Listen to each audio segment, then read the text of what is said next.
donde la bendición de Dios va a estar ahora con nosotros. Aleluya, ya ves que estamos el hermano Israel y un servidor, hermanos, para compartir un tema de escatología.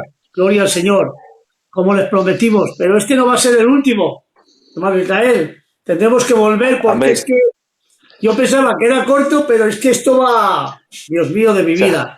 Y lo bueno, Hay mucho. si puedes presentarte, Israel, puedes presentarte, venga, hermano.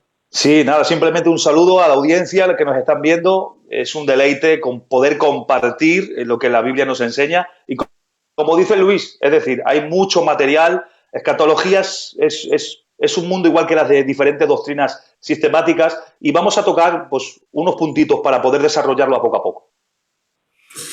Bueno, pues nada, esto de la escatología, la primera parte fue muy gloriosa, mucho bendecida. Ha sido uno de los programas más vistos que ha habido en Facebook. Me dijeron los hermanos que en 2 o 3 semanas han visto 54.000 personas. 54.000 personas en 3 semanas. Y bueno, como esto va bien, hermanos, pues este es nuestro placer. Ser de bendición a la audiencia y asesorar, hermano, esto, porque esto es un plan de Dios también. Para eso estamos aquí, hermanos. Yo acabo de salir de 2 sellos. O sea, he estado predicando a las 5 de la tarde, he estado predicando a las 8 de la tarde y a las 10 he terminado, como el hermano Israel también, y entramos ya en esto de sana doctrina, que somos ya Amén. adeptos. Yo soy uno de los primeros que emití con el hermano David Gilabert, hermano, la primera en directo. Me acuerdo como si sería ahora que me levanté, estaba en la cama y me estaba llamando por videollamada, pero desde el Facebook, hermano. Y, hermano, medio dormido, en camiseta, me puse a contestar preguntas y fue eso una bendición de Dios, hermano. Y así ya, pues ya ahora ya emitimos mejor y con más fuerza. Bueno, pues vamos a encajar, hermano, vamos a ver, a poner todo bien acerca de los acontecimientos escatológicos. Pero vamos a hacer ya están viniendo la gente, ya hay más de 50 personas, hermano, y vamos a ver, a decirle la primera pregunta a nuestro hermano Israel, que se desarrolle. Yo ya no le voy a preguntar, al revés, quiero que lo desarrolles bien, muy nítido, porque ya sabes que nosotros no tenemos una mente como la tuya, necesitamos asimilarlo, aleluya. Yo te voy a entender, claro, pero no todos estamos a la altura tuya. Y vamos a ver cómo vamos a encajar el programa de resurrecciones. Vamos a ver, quiero que me lo digas, el programa de resurrecciones y juicios en el plan escatológico. Pero primero el programa de resurrecciones y luego el juicio en el plan escatológico. Adelante, hermano. Bien, de nuevo a los que se están conectando, un saludo, que Dios os bendiga. Vamos a intentar dar un pequeño luz con la palabra, porque son temas que hay que desarrollar pues punto a punto, noche a noche, para no engorrarnos, para no llenarnos de muchos datos y perder el hilo. A la pregunta ¿dónde encajas o dónde encajamos, dónde vamos a encajar el programa de resurrecciones y de juicios en el plan escatológico? Voy a daros un panorama para luego centrarnos en lo que vamos a matizar luego en las siguientes preguntas que posiblemente el hermano lance y estemos los dos compartiendo. Cuando hablamos de encajar el plan de resurrecciones y de juicios, tenemos que imaginarnos de alguna manera, si no tenemos nada a mano, esa línea eventual del tiempo escatológica en el plan del futuro. Tenemos que imaginarnos, tenemos que situarnos y ordenar un poquito lo que es los eventos en sí escatológicos, partiendo desde el arrebatamiento de la Iglesia, y de ahí darle sentido, ir dándole grosor y darle sentido a lo que encaja dentro del plan escatológico. Pero cuando hablamos en primer lugar del programa de resurrecciones, la Biblia nos enseña, para ir al punto que después queremos ir y matizar, la Biblia nos enseña claramente que hay 2 resurrecciones, o 2 tipos de resurrecciones, o 2 diferentes resurrecciones, porque tienen diferentes directrices, que está la resurrección para vida, en diferente orden, que es enseñada por Pablo, que inició Cristo con las primicias, y que luego sigue la Iglesia, y en diferente tiempo pero perteneciendo a la resurrección de vida, también en el tiempo de la transición de los 75 días entre tribulación y milenio, que luego desarrollaremos, y los santos del Antiguo Testamento y los mártires de la tribulación, donde los vamos a encajar bíblicamente con textos y argumentarios para dar una base bíblica doctrinal. Sería la primera resurrección para vida y luego la segunda resurrección que marca la Biblia y que nos enseña, que es una resurrección y que será específicamente, dice la Biblia, después del milenio y que va a afectar a todos los perdidos en condenación. Esos son los dos grandes programas de resurrección que vamos a ir desentrañando en el tiempo que estemos hablando. Y luego, a partir de ahí, hay otro programa que encaja a la perfección, que es el tema de los diferentes juicios escatológicos. Y si nos marcamos también en la línea eventual escatológica, vamos a darnos cuenta que si partimos por el primer juicio mencionado escatológico, es el juicio en relación con la Iglesia. Ya en los eventos del cielo, ¿no, Luis? En los eventos del cielo, que se conoce como bimá, la palabra griega bimá de Cristo, porque no es un juicio que se te va a condenar, no es un juicio donde ya no pierdes la salvación, estás en el cielo, estás en la posición y has llegado a ese momento. Por lo tanto, podríamos hablar del juicio, que es uno de ellos, el juicio de los galardones, el juicio de Israel, que encaja en el proyecto bíblico de esos 75 días que encajan entre tribulación y milenio. También en ese mismo evento está el juicio de las naciones en esos 75 días y ya posteriormente, en la línea eventual del tiempo escatológica, estaría el juicio sobre los ángeles, que es después del milenio, y el juicio del gran trono blanco, que es donde desemboca la segunda resurrección para condenación. Y eso sería la respuesta, a grosso modo, en principio, para ir desarrollando a la primera pregunta. Muy bien, muy bien. A ver, entonces, hemos encajado las resurrecciones, entonces.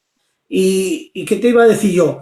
Dinos una pequeña detalle en el texto sobre la bimá, que me ha gustado un poquitín ese detalle. Ese de la juicio. Sí, un detallín nada más. Sí, vale.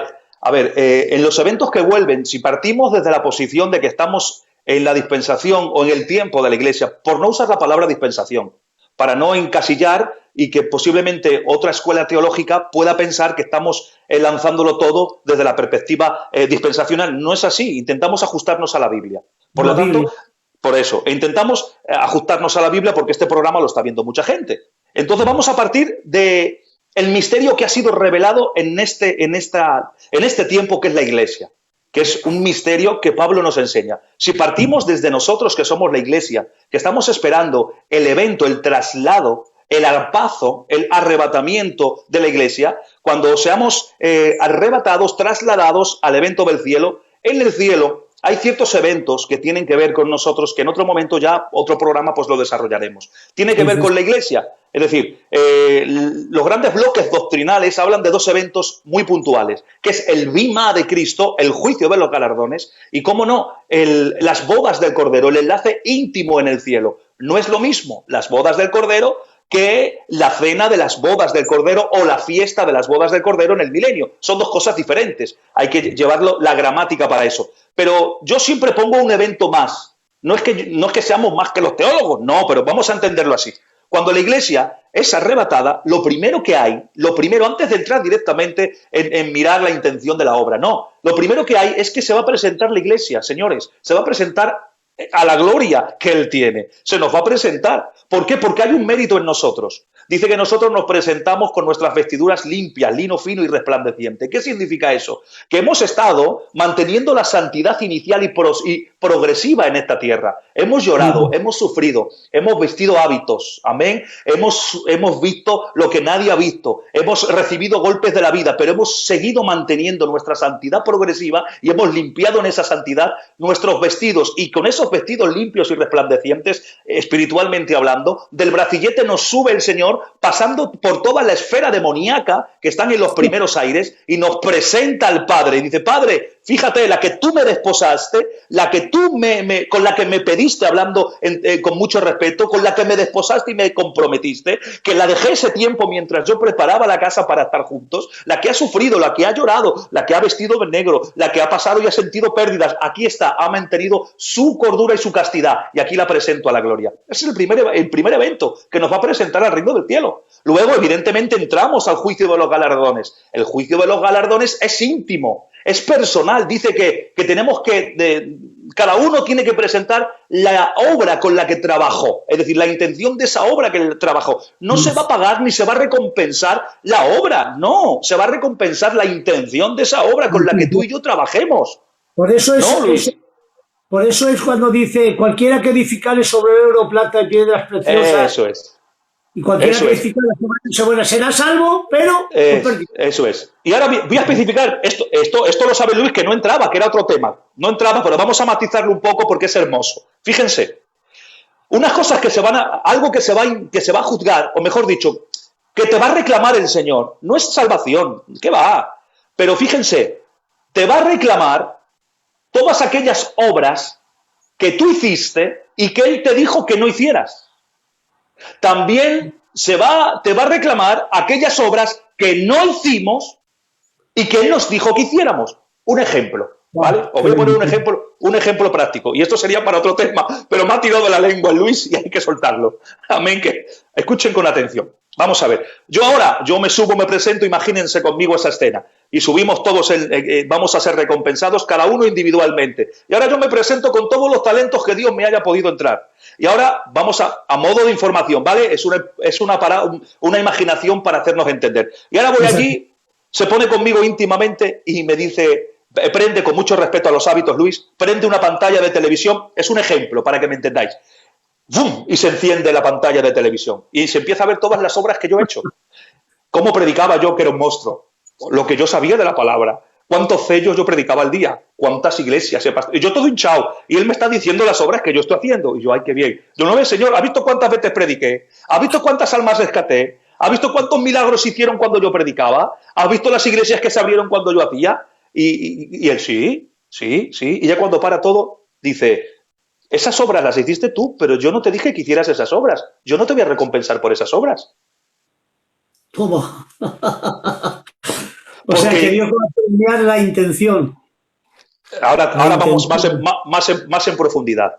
El Señor, nos vamos a llevar muchas sorpresas. ¿En qué sentido? En que yo creo que las obras que yo empeñé, que sirvieron para mi catapulta, para mi aplauso, para mi baño público, esas no son las obras que Dios hizo. Mejor dicho, son las obras que Dios mandó hacer, pero no es la voluntad que Dios hizo.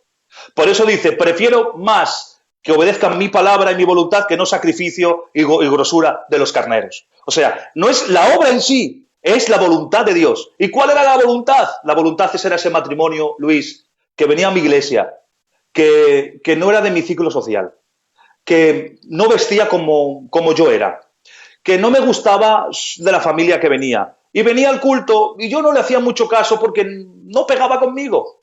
Esa era la voluntad de Dios, trabajar con ellos, mantenerlos a ellos. Ese sí era su voluntad. No era la obra de exhibición en la cual yo trabajaba. Es verdad que la obra, y ahora yo puedo decirle, pero vamos a ver, Señor, pero yo no predicaba, pero yo no hacía, pero yo no decía. Sí, pero ahora vamos a ver. Me dice el Señor, ¿quién te daba a ti la capacidad para predicar? El Espíritu Santo.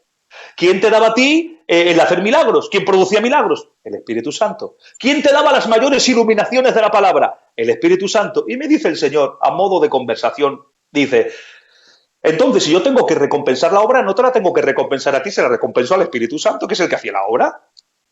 Evidentemente, no es la obra, es la voluntad de Dios en la intención de la obra que yo haga. Por eso dice que somos salvos como por fuego. Eso se va y se conecta con Apocalipsis, donde tiene los ojos como llamas de fuego. Y mira la obra. Si la intención de la obra fue en la voluntad de Dios, lo que tú has dicho, oro, piedras preciosas y plata. Pero si simplemente ha sido una obra que yo he hecho, pero no ha estado fundamentada lo que es en la verdad de su voluntad, entonces se va a quemar y voy a ser salvo como por fuego, amigo.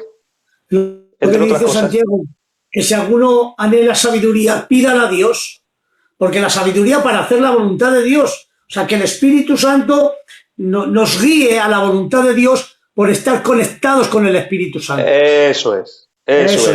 La conexión de su palabra. Con el Espíritu Santo y pidamos esta sabiduría, claro que es lo que necesitamos. Me ha gustado un poquito ese detalle que dice que nos tomará en los aires, ¿verdad? En los aires. Me ha gustado, porque yo he estado predicando estos días de esto, y qué bien, ¿no? Los muertos en Cristo dice que si creemos que Jesús murió y resucitó, así traerá con Jesús, los trae los trae. Eso Porque es. aquí el alma y el espíritu está ya con Cristo. ¿Han oído bien? El cielo está estrenado. Lo dice Filipenses. Pablo dice, quisiera estar con Cristo ahora. El cielo está estrenado. Todos los que están en el cielo. El alma y el espíritu. El cuerpo está aquí dormido. Pero vendrá. Los que durmieron en él los traerá Dios en Jesús. Y ahora el cuerpo será transformado. Entrará el alma y el espíritu. Y dice, y estaremos juntos en los aires. Eso es. ¿Dónde están los demonios? En los aires. O sea, les va a dar Dios un guantazo. Tomar. Mi iglesia aquí está glorificada. Y dice que Claro que estaremos sí. todos. Esa será la reunión familiar más grande de toda la historia. Ahí conoceremos a nuestros seres queridos, los abrazaremos. Eso va a ser lo nunca visto, hermanos. Yo quiero así. estar ahí. Yo también. Vamos a estar ahí, Israel, vamos a estar ahí. Yo también. Yo también. No nos conocemos en persona. Bueno. Yo y Israel no nos conocemos en persona, hermanos. Pero bueno, por videollamada esta sí, hermano. Y glorifico a Dios por conocerle como amigo. Llevamos mucho tiempo hablándonos y la verdad que somos grandes amigos. Bendigo el nombre del Señor.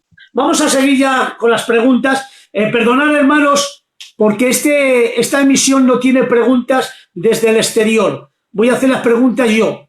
Otro día sí, porque nuestro hermano Jeromo no ha podido, hermano, y está emitiendo su hijo. Entonces no puede meterme aquí las preguntas. Bendigo el nombre del Señor. Me parece a mí. A ver. Muy bien, gloria al Señor. Y yo está Jeromo con el teléfono y su hijo está haciendo allá como puede, que Dios lo bendiga mucho, porque es un gran siervo de Dios, Jeromo, ¿eh? Y aunque no predica, sirve a Dios. Eso es lo que mejor. Dice que algunas sí me las puede pasar. Dios te bendiga, Jeromo, estás en todas las partes. Si no sería por ese que está ahí, hermano, en el secreto, esto no se podría. Gloria al Señor, glorifico a Dios por ello. Vamos a ver con la segunda pregunta. A ver, ¿puedes desarrollar cómo se llega al cálculo de los 75 días? Es que me lo tienes que decir, porque a veces no lo entiendo, hermano. Sí, o sea, me lo tienes que decir.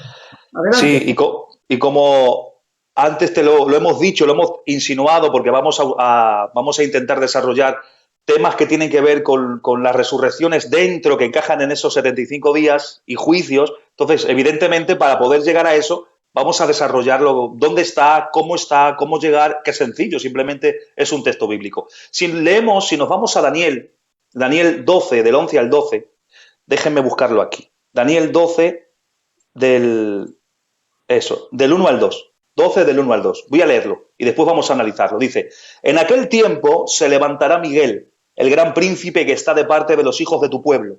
Y será, noten bien, porque esta es una característica de la tribulación. Esto es muy, muy fundamental, que esta etimología, que esta palabra, que esta construcción gramatical la entendamos claro para poder entender lo que vamos a hablar. Dice, y será tiempo de angustia, cual nunca fue desde que hubo gente hasta entonces. Pero en aquel tiempo será libertado tu pueblo, todos los que se hallen escritos en el libro de la vida. Dice, y muchos de los que duermen en el polvo serán despertados, unos para vida eterna y otros para vergüenza y corrupción. Vale, ¿saben una cosa? Que os he leído un texto anticipado, pero no pasa nada, ya os he dado delante lo que tiene que haber. Estamos en el mismo texto, os he revelado un misterio, ahora vamos a ir a otro misterio.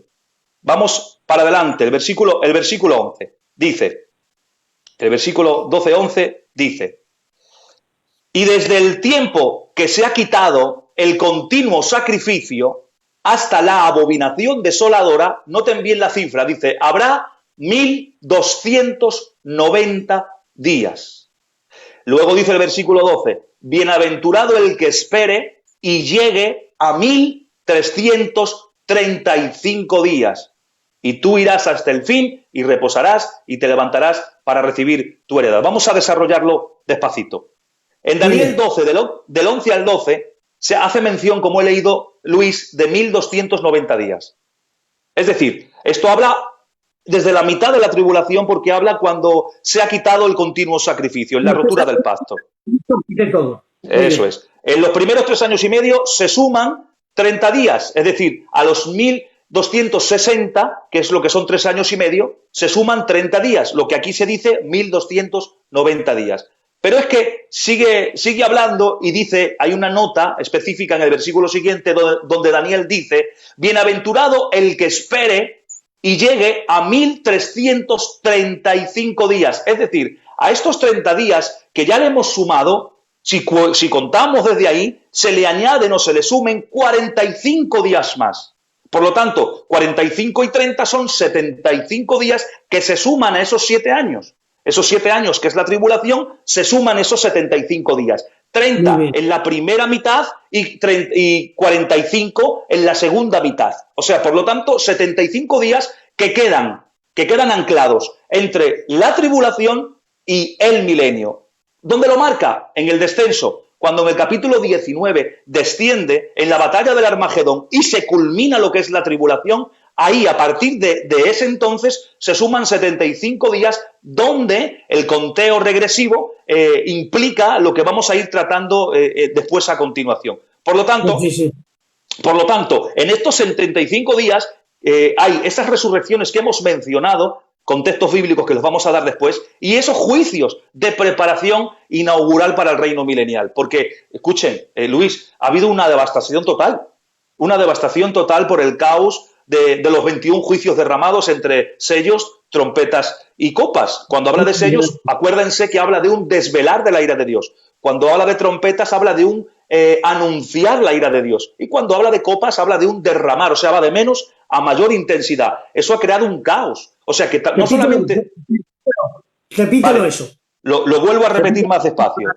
Dentro de los 21 juicios van de menos a mayor intensidad. Primero, los sellos habla de un desvelar la ira de Dios. Se desvela la ira de Dios. Las copas están hablando de un anunciar la ira de Dios en derramación de copas. Y las copas anuncia un derramar de la ira de Dios. Va desvelar, anunciar y derramar. Va de menos a más las catástrofes. Todo eso, dentro de los 75 días, además de las 2 resurrecciones que vamos a estar hablando y de los 2 juicios que vamos a estar hablando, también hay una reconstrucción, hay un tiempo de preparación inaugural para entrar al reino milenial, porque ha habido un caos en la última batalla y en todos los 7 años que han pasado. Entonces, hay una remuneración, hay un renuevo que el Señor de alguna manera empieza a generar para entrar a un milenio donde ya no hay maldición en la tierra. Y eso lo dejamos para otro tema, hablando del milenio. Muy bien. Bueno, pues vamos a ir con la pregunta ya más poderosa que hay, hermano.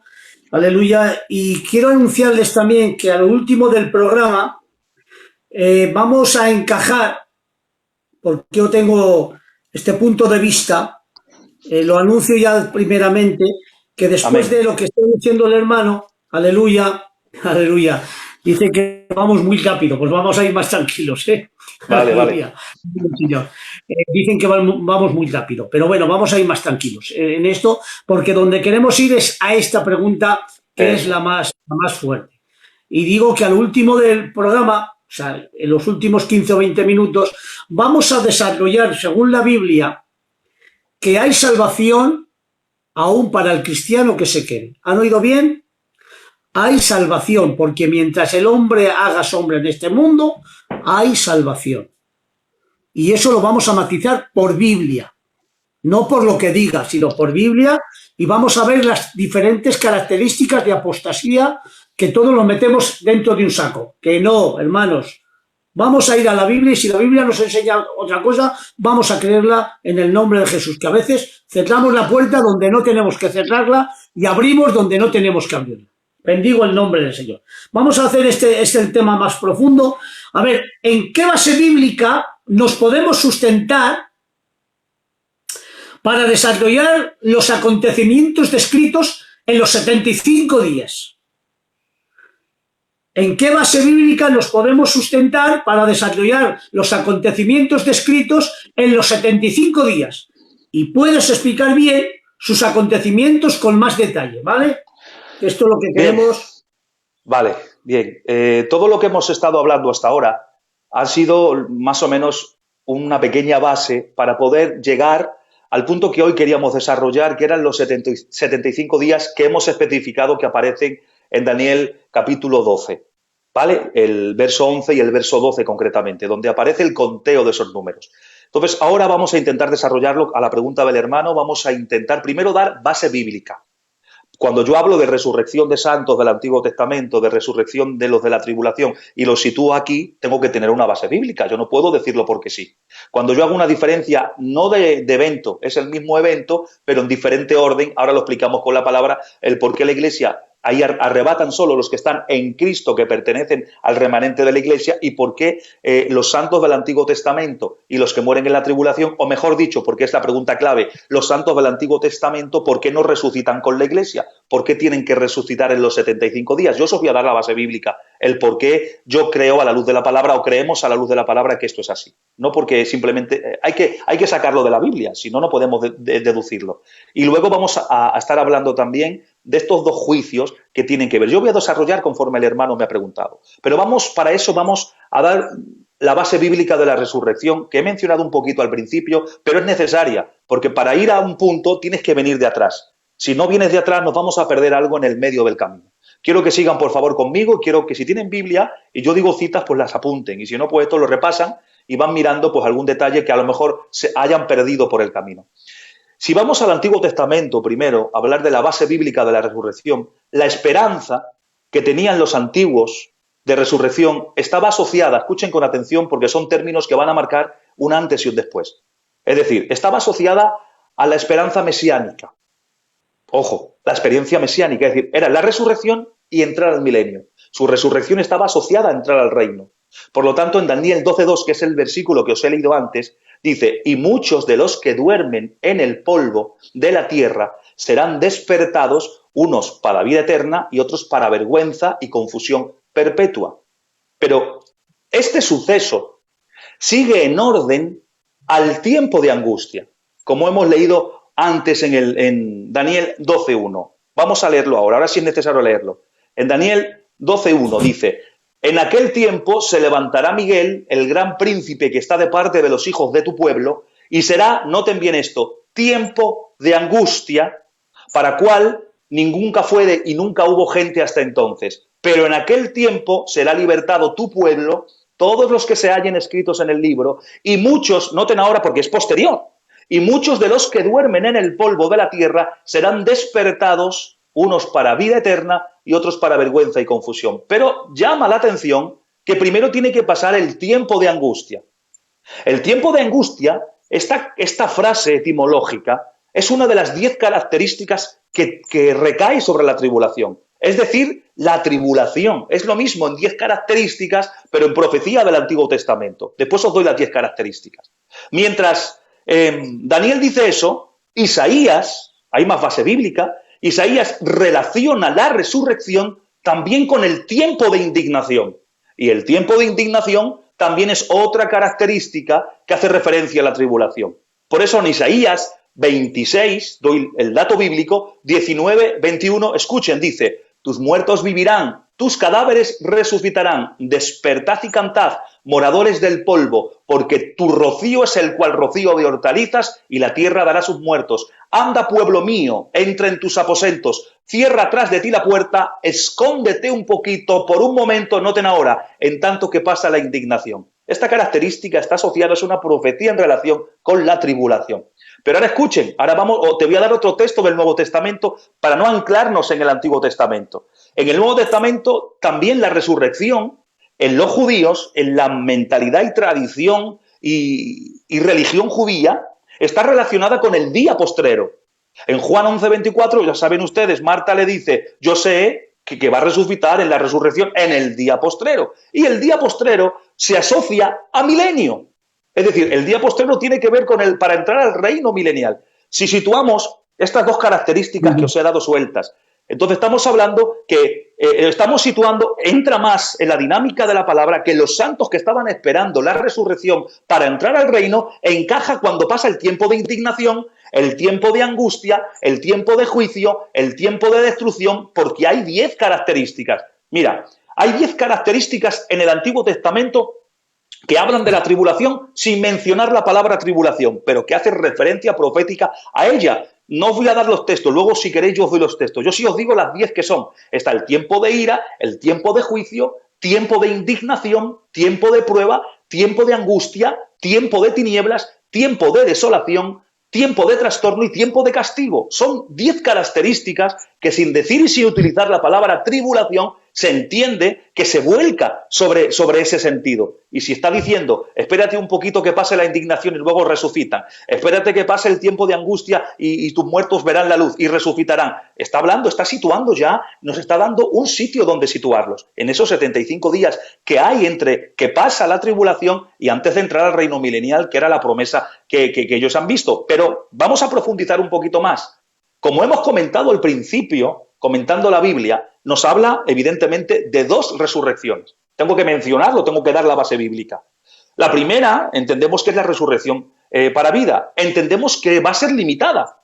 Noten bien el concepto, ya que no todos participan en ella. En Filipenses 3, 10 y 11 dice, a fin de concederle y el poder de su resurrección y la participación de sus padecimientos, llegando a ser semejantes a él en su muerte, y si alguna manera, llegase a la resurrección, y habla de entre los muertos. Y la palabra, yo no voy a usar palabras, hoy no voy a usar muchas palabras en griego, no, creo que no lo necesitamos porque está claro. Pero aquí cuando habla de entre, habla de entresacar.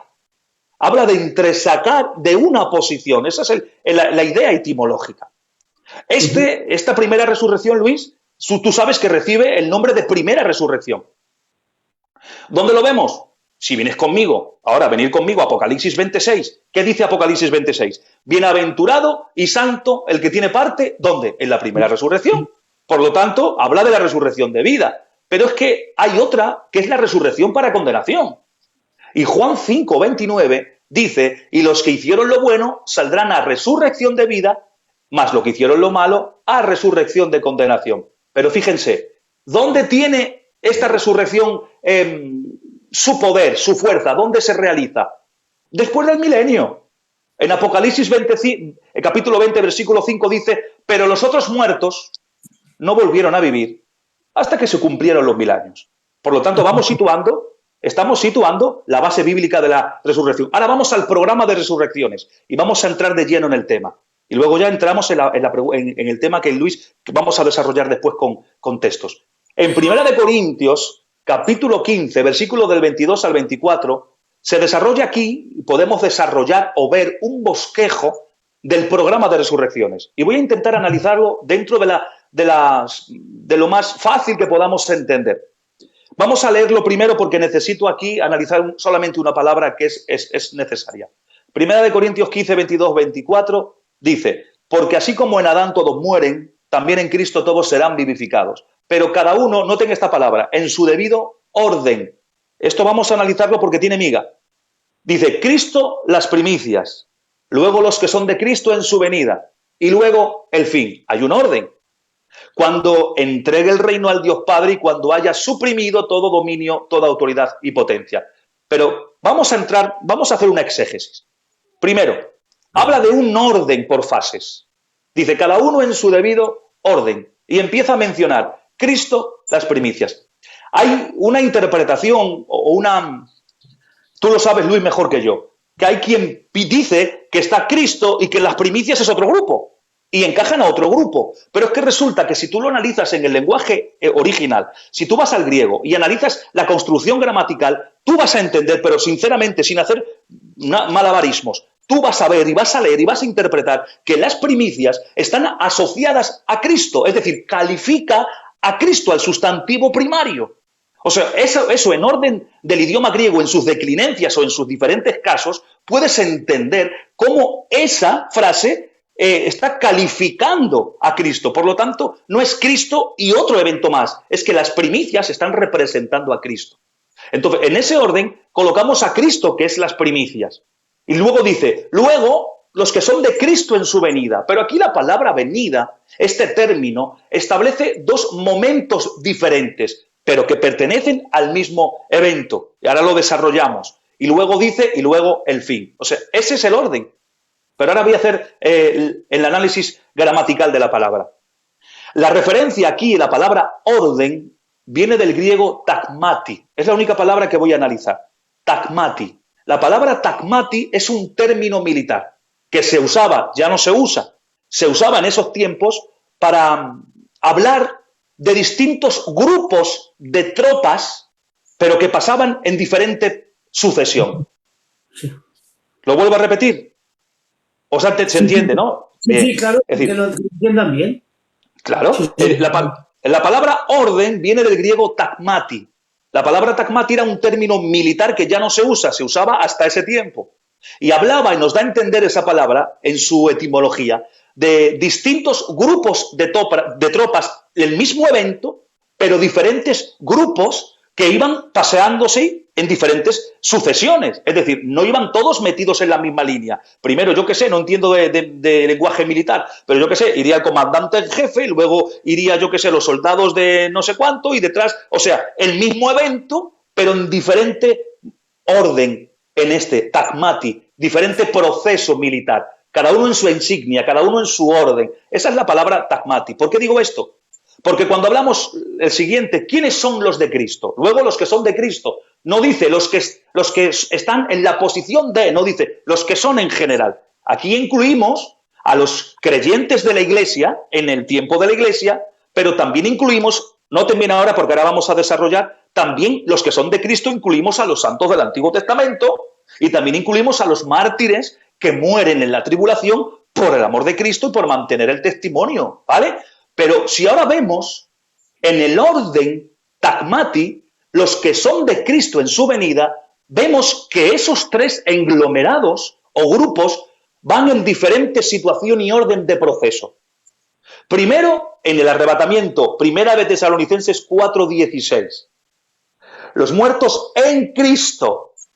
El sentido griego es los que duermen en Cristo. No habla de separación eterna, habla de un dormir. En el sentido, no es que estén durmiendo, se entiende el concepto, que no hay no se termina, no se aniquila la existencia. Los que duermen en Cristo resucitan primero. El orden militar, tagmati, primer proceso, primer grupo, los que están en Cristo. Eso de en es una preposición griega que habla dentro de, no en globalización a su justificación hecha en la cruz para todo el mundo, a la salvación para todos. No, habla de dentro de convivir dentro, pertenecer al cuerpo místico de Cristo en ese misterio gran revelado en el Nuevo Testamento. O sea, los creyentes, primer grupo, en proceso, primera de Tesalonicenses 4:16. Y luego tenemos a los que son también de Cristo, pero que hemos encajado con profecía como Daniel 12 e Isaías, que hablan cuando pase el tiempo de indignación, cuando pase el tiempo de angustia, o sea, cuando pase la tribulación, esos resucitan y entran al milenio. ¿Dónde situamos aquí? ¿A quién situamos? A los que esperaban la promesa milenial, es decir, a los santos del Antiguo Testamento y, evidentemente, a los que han muerto en la tribulación. Resucitan también con cuerpos de gloria. Y luego, el tercer grupo dice, el fin. Y el fin está hablando de los que van a comparecer ante el gran trono blanco para castigo eterno. Pero ahora quiero un detalle, y si aquí tú me ayudas, aquí que yo sé que aquí tú te explayes más, lo podemos hacer juntos antes de seguir lo que es ya en los juicios. Porque es una maravilla que a veces nos olvidamos. Estamos hablando de eventos, de resurrecciones, pero no nos hemos parado a pensar que vamos a tener un cuerpo de gloria, señores y señoras que escucháis. Ese cuerpo de gloria va a ser incorruptible, es decir, va a estar libre de la corrupción del pecado. No va a haber pecado, ni presencia de pecado como tal. No va a haber esa concupiscencia, ese deseo pecaminoso. Segunda característica que yo le veo, va a ser un cuerpo glorioso, adaptado para la vida del estado de la glorificación. O sea, sin debilidades físicas, que no nos vamos a cansar, señores. Tercero, otra de las características que le veo al cuerpo es que es poderoso, va a ser poderoso. Ojo, cuando hablo de poderoso, no te vayas la mente al dunamis de Dios, no. Hablo de poderoso en el sentido de que será dotado de una energía y unas facultades que ahora, créanmelo, yo por lo menos no puedo concebir, no entiendo. Y será un cuerpo espiritual preparado para la nueva dimensión de vida. Me gustaría también, si tú pudieras, Luis, que extendieras un poquito esto. Sí, cuando dice la Biblia, porque es necesario que esto corruptible se vista de incorrupción y esto mortal se vista de inmortalidad. Y cuando esto corruptible se haya vestido de incorrupción y esto mortal se haya vestido de inmortalidad, entonces se cumplirá la palabra, sorbida es la muerte en victoria. Gloria al Señor. Y dice la Biblia que será en un momento, en un momento. La palabra momento no significa un segundo, significa una milésima de segundo. Amén. Una milésima de segundo. Es el momento. ¿Me entiendes? Y luego, ¿cómo va a ser nuestro cuerpo glorificado? Bueno, pues a mí me encanta lo que dice Filipenses, porque es digno de escuchar y de leer, hermano. Filipenses, aleluya. Cuando dice ahí, a ver aquí, a ver, ¿a dónde está? Y transformará, a ver si lo veo, claro, es que no tengo vista. Aquí está. Mas nuestra ciudadanía está en los cielos, donde también esperamos al Salvador y al Señor Jesucristo. Escuchen, el cual transformará, o sea, nos reconstruirá. Cuidado, Dios nos reconstruye el cuerpo. Cuidado, transformará el cuerpo de la humillación nuestra para que sea semejante al cuerpo de la gloria suya, por el poder cual también puede sujetar a sí mismo todas las cosas. Dios mío de mi vida, transformará el cuerpo de la humillación nuestra, aleluya, para que sea semejante al cuerpo de la gloria suya. Seremos semejantes a Cristo. Y lo dice también aquí en Juan, ¿se acuerdan? Dice, aún no se ha manifestado lo que debemos de ser, pero cuando Él se manifieste, seremos manifestados en gloria. Y le veremos tal y como es Él, a Cristo, a Cristo. Y seremos semejantes a Cristo. Dios mío de mi vida, qué cuerpo. Yo me imagino el cuerpo, hermano, perfecto. Conmigo, escúchame, conmigo no va a gastar mucho en transformar el pelo porque soy la envidia de los calvos. Lo siento. Te lo digo yo. La envidia de los calvos. Aunque Dios me tendría que poner un poquito más altura. Bueno. Pero qué bueno, el cuerpo será perfecto y celestial. Yo me imagino, hermano, es que aquí me emociona. Aleluya. Cuando yo despierte a la semejanza de Cristo, Dios mío de mi vida, y vea el esplendor de su gloria. Escuchen, es que este detalle no hay quien lo aguante. Porque hay algunas veces que dicen por ahí, cuando yo marche donde Dios, donde Jesús, le voy a tener que me conteste alguna pregunta, porque nadie me ha contestado. Hay espinas en el alma, que nadie te ha contestado. Pero a ver, ¿por qué ha pasado esto? Y tienes muchas espinas en el alma, y nadie te ha contestado. Aún el mejor teólogo, el Israel no te puede contestar, ni el Luis te puede contestar. Y ahora te digo yo, cuando marches al cielo, ¿qué pasa? ¿Te contestará Dios esas preguntas que tienes en el corazón? Te lo voy a decir yo, no te las va a contestar. ¿Han oído bien? No te las va a contestar. ¿Y saben por qué? Porque hay un texto en Salmos que dice, escúchenme, Gloria, esto es gloria, dice, en cuanto a mí, veré tu rostro en justicia y estaré satisfecho cuando despierte a tu semejanza. Dios mío de mi vida. Amén. Estaré satisfecho cuando despierte a tu semejanza. Quiere decir que tendrás un cuerpo glorificado tan hermoso, tan grande, con una mentalidad que ahora solo tienes al 1%, a un 100.000 por 1%, a un 100.000 más, con una unción del Espíritu Santo, con un esplendor de gloria, que cuando despiertes a su semejanza, aleluya, gloria al Señor, cuando despiertes a su semejanza, verás todo y tú mismo te contestarás y dirás, ha merecido la pena, ahora lo entiendo, porque Dios te capacitará para que entiendas todas las cosas y por ello glorifiques a Dios, hermano. Y cuando te Amén. Presentes delante de Cristo, esto es emocionante, porque aquí yo me deleito, te van a dar 18.000 infartos en 14 minutos. Cuando te presentes delante de Cristo, Dios mío de mi vida, te vas a tirar con la boca abierta 1.000 millones de años, porque verás un amor tan grande, porque amarás como ama Dios. Dios mío de mi vida, yo quiero estar ahí con el cuerpo glorificado. ¿Sí? Yo también. Yo también. Podría tirarme aquí media hora, pero no. El programa es... Venga. Es que era necesario pararse un poquito aquí y disfrutar de lo que nos viene, de lo que vamos a coger. Había que pararse. Yo sé que tú te ibas a explayar mucho mejor que yo. Por eso te he dicho, hazlo tú. Ay, escúchame. Es que hay muchos que dicen, el hermano Israel tiene más que yo en escatología. En otras cosas, pues no lo sé, pero en escatología es un príncipe, hermano. El cielo prometido, la nueva Jerusalén prometida, no es como la pinta Juan, ¿eh? No. Dios se tiene que adaptar a una mentalidad pequeña, finita como la nuestra, microscópica. Porque le dijo el Señor a Nicodemo, si te hablo las cosas terrenales y no las entiendes, ¿cómo te hablaré de las celestiales? Amén. Dios mío de mi vida. Entonces, ¿cómo es? Os vais a imaginar ahora para que vosotros entendáis. Déjame 2 minutos, hermano, luego sigues tú. Tranquilo, tranquilo. Imagínate que yo voy a predicar a un gitano de estos que son del 1940, que tiene sus 10 yeguas buenas en su prado, con su cerca, con sus cuadricas, y le estoy predicando, y ahora me dice el gitano, oyes, hijo, ¿cómo es la Nueva Jerusalén? Le digo, las calles de oro, el mar de cristal, y dice, pues yo no voy porque quiero pagentar a mis yeguas. Así de claro.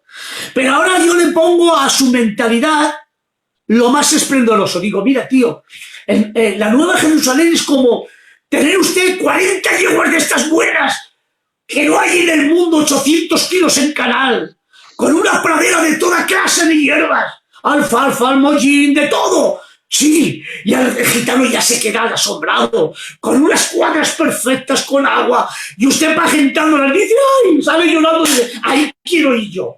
Porque tengo que adaptarme a la mentalidad de él. Amén. Dios se tiene que adaptar a nuestra mentalidad. Y dice, ¿cómo es el cielo? A ver, las calles de oro, más o menos. El mar de cristal, como un mar embaldosado, bien, por ahí. Y el escombro de allá, como piedras preciosas, más o menos.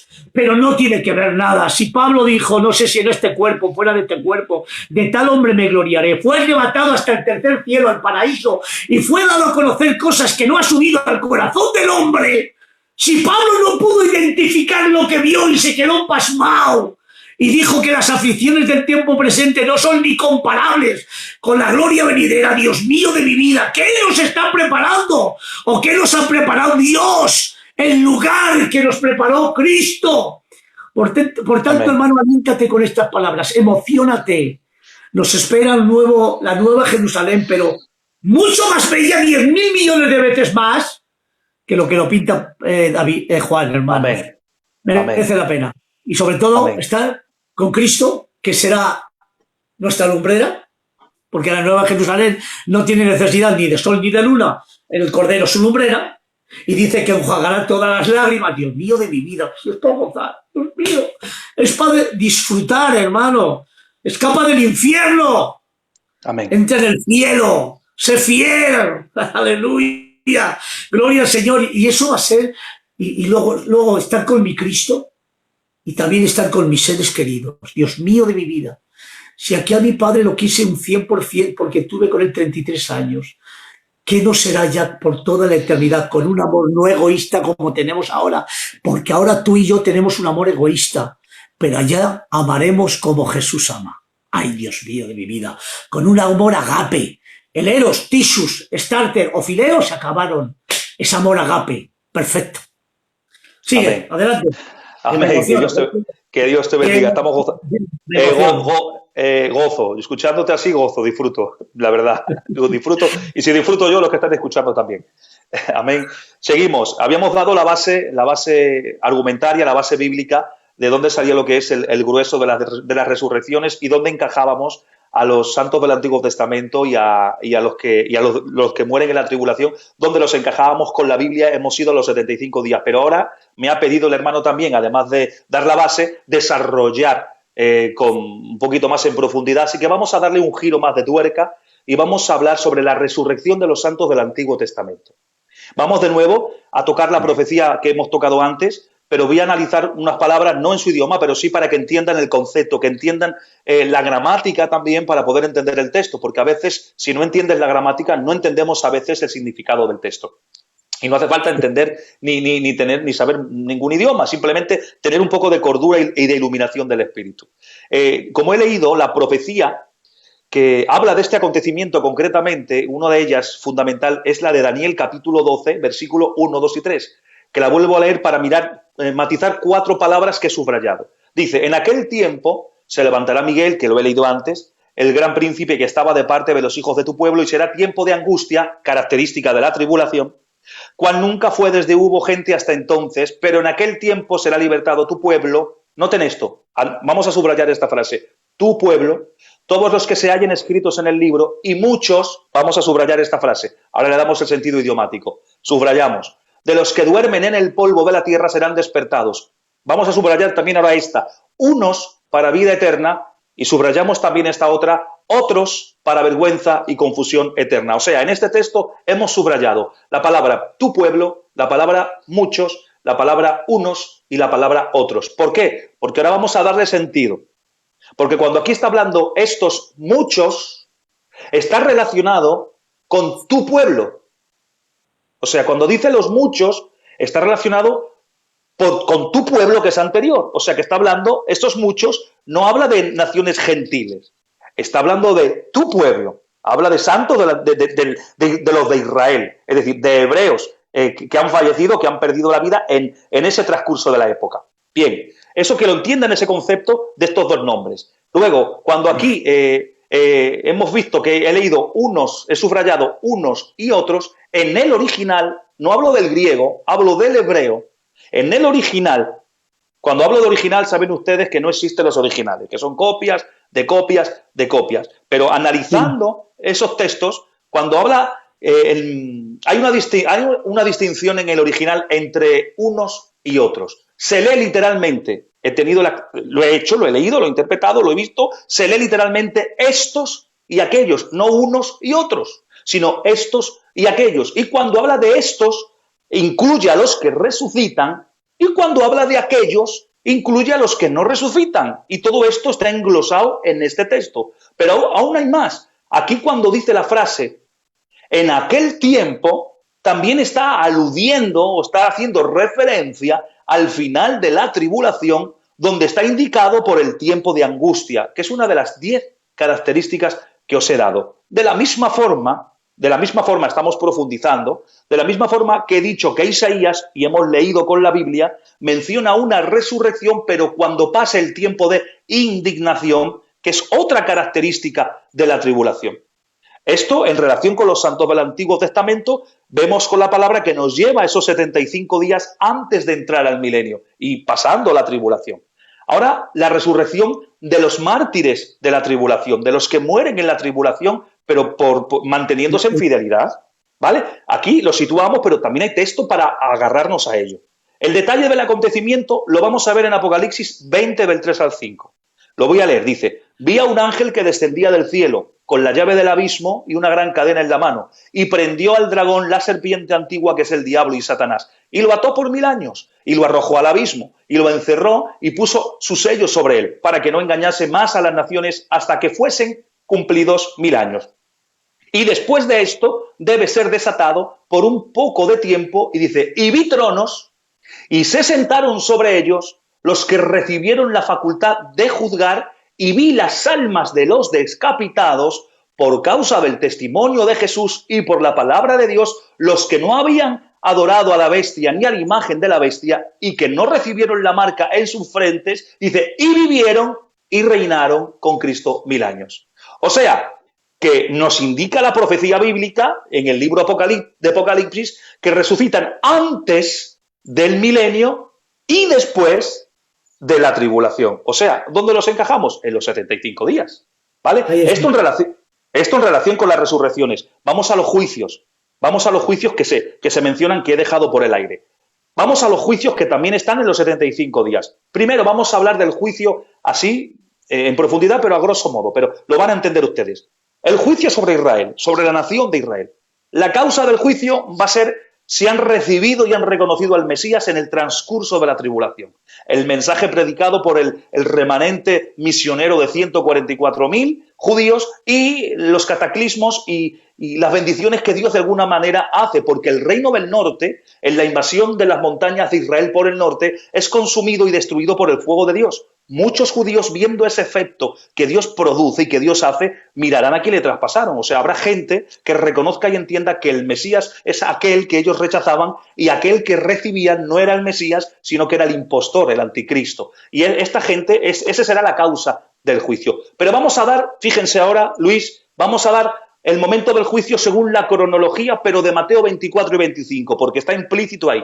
El capítulo 24 y 25 se data una cronología y se especifica ese juicio sobre Israel y también sobre las naciones. Está en Mateo 24 y 25 y se puede desarrollar. El periodo de la tribulación está descrito, que lo hablemos también en su otra parte, está descrito en Mateo 24, del versículo 4 al 26. Habla del periodo descrito en la tribulación, y esto lo estuvimos hablando en el anterior vídeo. Estuvimos intentando desmenuzarlo un poco. La segunda venida de Cristo, el descenso que también se cumple en Apocalipsis 19, está en Mateo 24, pero desde los versículos 27 al 30, la señal del Hijo del Hombre, que aparece en Mateo 24, del 27 al 30. Y luego habla, en Mateo 24, 31, un versículo siguiente, habla de la reunión de Israel para el juicio descrita en este apartado de Mateo 24, 31. Bien, eso ya es la cronología para situarlo en esos 75 días. Ahora, el lugar del juicio. El lugar del juicio en la Biblia nos habla después del regreso del Señor. En Ezequiel 20, 34 al 38, no lo vamos a leer para no perder mucho tiempo leyendo muchos textos, pero lo dejo dicho para que lo miréis en casa y veáis cómo encaja perfectamente la profecía. ¿Dónde? Será en la frontera de la tierra. Fíjense qué hermoso.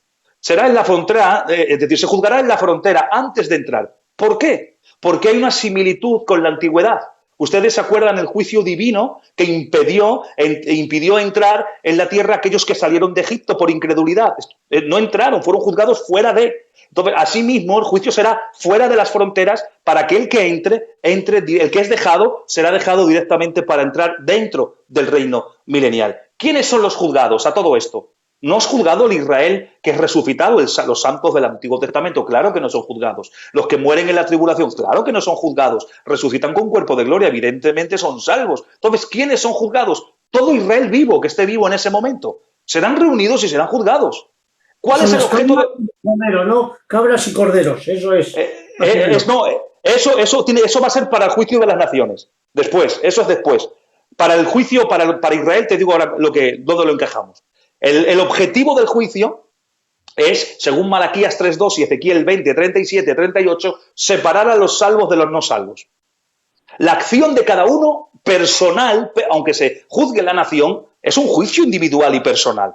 Aunque hablemos del juicio de Israel, pero es personal, cada uno tiene que rendir cuentas de sus propios actos, no como nación, sino como individual dentro del grupo que pertenece a esa etnia o a esa razón. Las acciones de cada uno van a revelar la condición espiritual del mismo. ¿Dónde lo vemos? ¿Dónde tenemos la aplicación? En las parábolas del Señor de Mateo 25 ilustran esta realidad con el pueblo de Israel. Las 10 vírgenes... Las 10 vírgenes... Eso es. Y la de los talentos, y la parábola de los talentos. Las dos parábolas, que en otro programa podríamos desentrañarlas y aplicarlas bien, porque hay mucho material y no nos daría tiempo ahora. Hablaríamos de las 10 vírgenes en sí, que representan en relación con este juicio.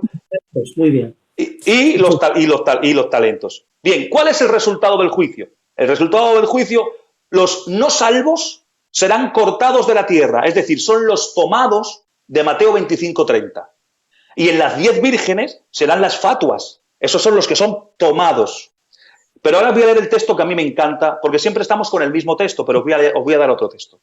Ezequiel 20:38. Fíjense, dice: y apartaré de entre vosotros a los rebeldes y a los que se rebelaron contra mí. De la tierra de sus peregrinaciones los sacaré, mas a la tierra de Israel no entrarán. Y sabréis que yo soy Jehová. Estos son los que serán tomados para ser echados al fuego, y los salvos son introducidos, son dejados, introducidos al reino milenial. Son los dejados de Mateo 25 y son las vírgenes prudentes que mantuvieron ese aceite en representación de la vida espiritual en relación al mensaje de Cristo. Bien, ahora vamos a saltar al siguiente juicio, porque yo creo que lo que estamos dando son detalles fundamentales y prácticos, pero bíblicos. Vamos al juicio de las naciones. También, el momento del juicio también está descrito en Mateo 25, del 31 al 46. No lo vamos a leer, pero lo dejamos englomerado ahí. Sigue al juicio de Israel. No es primero el juicio de las naciones, es primero el juicio de Israel. Luego viene el juicio de las naciones. Eso está escrito en Joel. En Joel también tenemos, he intentado buscar profecías que nunca hemos tocado para ver que hay más grosor en ello. Joel 3, del 1 al 2 dice: porque he aquí que en aquellos días y en aquel tiempo en que haré volver la cautividad de Judá y de Jerusalén, y después de eso dice, y reuniré a todas las naciones, y las haré descender al valle de Josafat, y allí entraré en juicio con ellas, a causa de mi pueblo y de el Israel de mi heredad, a quien ellas esparcieron entre las naciones y repartieron mi tierra. Ojo, es posterior, es después, antecede al milenio, según indica el mismo fallo del juicio de Mateo 25:34. Es cuando tú lo que decías, donde dice, entonces el rey les dirá a los de su derecha, venid benditos de mi Padre, heredad el reino preparado para vosotros desde la fundación del mundo. O sea, antecede al milenio, por lo tanto, entra dentro del vínculo de los 75 días de transición. El lugar del juicio podemos identificarlo por Joel, que será el valle de Josafat, ¿vale? ¿Quién serán los juzgados? Evidentemente, las naciones gentiles vivas en ese momento, pero será un juicio también individual, cada uno dará cuenta de sus actos. Pero ahora os voy a dar la base del juicio. La base del juicio es el trato dado al grupo que se les llama mis hermanos, los 144.000. Pero fíjense dónde voy a ir ahora, fíjense, vengan conmigo, fíjense dónde voy. Isaías llama a mis hermanos, sin mencionarlos, pero llama a mis hermanos, es profético, a los 144.000 testigos. Fíjense, lo voy a leer. Esto sí necesito leerlo. 66, Isaías 66, 19, 20. Son dos textos. Dice, y pondré entre ellos señal, y enviaré de los escapados de ellos a las naciones, a Tarsis, que es España, a Fud, a Lud, que dispara arco, a Tubal y a Javán, y a las costas lejanas que no oyeron de mí, ni vieron mi gloria, y publicarán mi gloria entre las naciones. Está hablando del remanente. Ojo, fíjense, y traerán a todos vuestros hermanos de entre todas las naciones, por ofrenda a Jehová en caballos, en carros, en literas, en mulos, en camellos, a mi santo monte de Jerusalén, dice Jehová, a modo que los hijos de Israel traerán la ofrenda en utensilios limpios a la casa de Jehová. Fíjense el texto que os acabo de lanzar en relación a esto. Por lo tanto, los 144.000 han dado testimonio entre todas las naciones con el resultado de una gran salvación entre gentiles. Lo vemos en textos. ¿Amén? Amén. Aparentemente, entre comillas, parece que el juicio es un juicio por obras, pero si fuese así, contradeciríamos totalmente a la Escritura, porque nadie se salva por obras. ¿Vale? Entonces, ¿qué acontece? ¿Cómo podemos desglosar esto? ¿Vale? Durante el ministerio de los 144.000, el evangelio será predicado a todo el mundo, ¿vale? La aceptación del mensaje va a llevar aparejada a los mensajeros. El que acepta el mensaje acepta a los mensajeros. Por lo tanto, las obras de amor hacia los hermanos van a ser evidencias de la verdadera fe de haber creído en el mensaje. El que ha creído en el mensaje hace obras a favor de los mensajeros. ¿Y qué obras van a ser?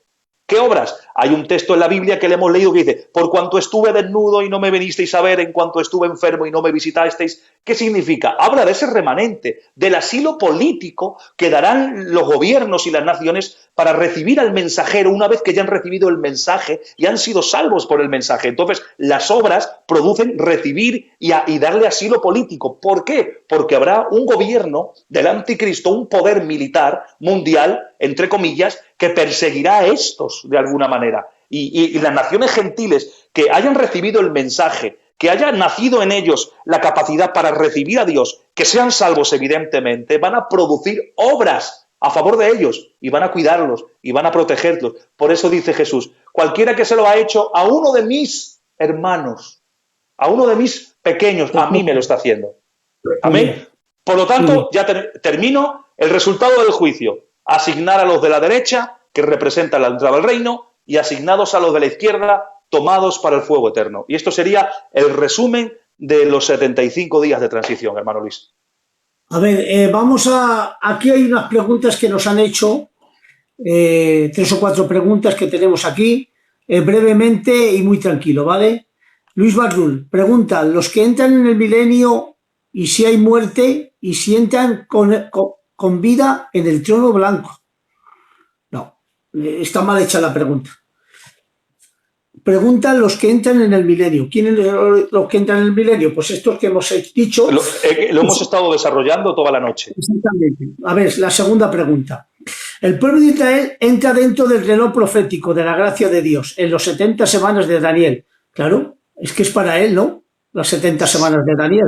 Sí, vamos a ver, Daniel 9:24 dice, 70 semanas están dictaminadas sobre tu pueblo, a Daniel, y sobre tu ciudad. O sea, se aplica las 70 semanas a Israel, pero escuchar un momento, porque a veces decimos que Israel es el reloj. No, el reloj profético no es exclusivamente Israel, son las semanas que descienden sobre Israel, que marcan un antes y un después para entrar al reino milenial.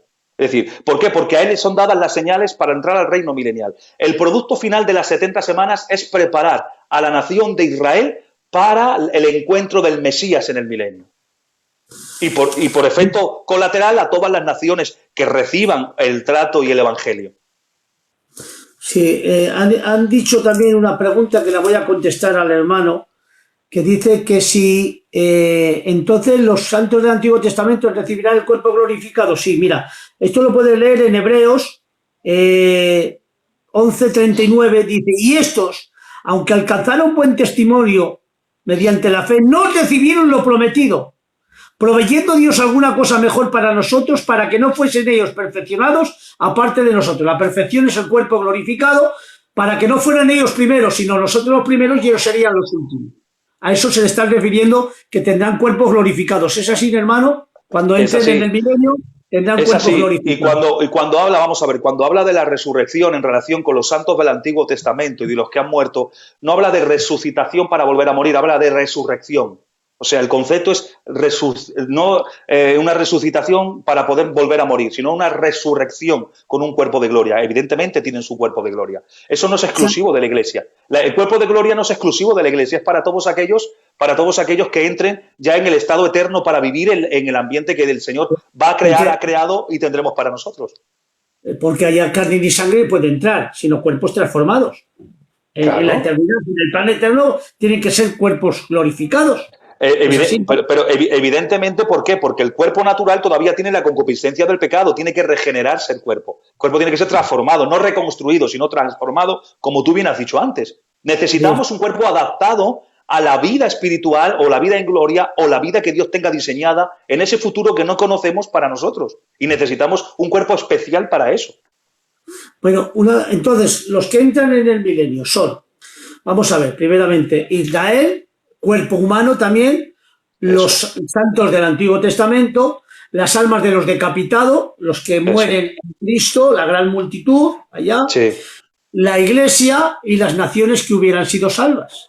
Tenemos 5 elementos que entran, unos con cuerpos glorificados y otros con cuerpos humanos, donde dice que tendrán largura de días, es así, hermano, sus vidas serán como los árboles, 900 o 1000 años llegarán a vivir, que para eso están las hojas para la sanidad de las naciones, ahí está. Es así. Que esos son matices que vamos a dejarlos en ese punto aparcados. ¿Por qué? Porque cuando estemos hablando del milenio, estaremos hablando de todos estos matices en extensión. A ver, ¿a qué hora es ya, hermano? Las 12 menos cuarto, te toca a ti traer el punto ese. Ah, vale. Muy bien, pues vamos a entrar en el punto que quería yo hablar. A ver, la pregunta sería, ¿hay salvación después de la gran tribulación para los que se queden? Yo digo que sí.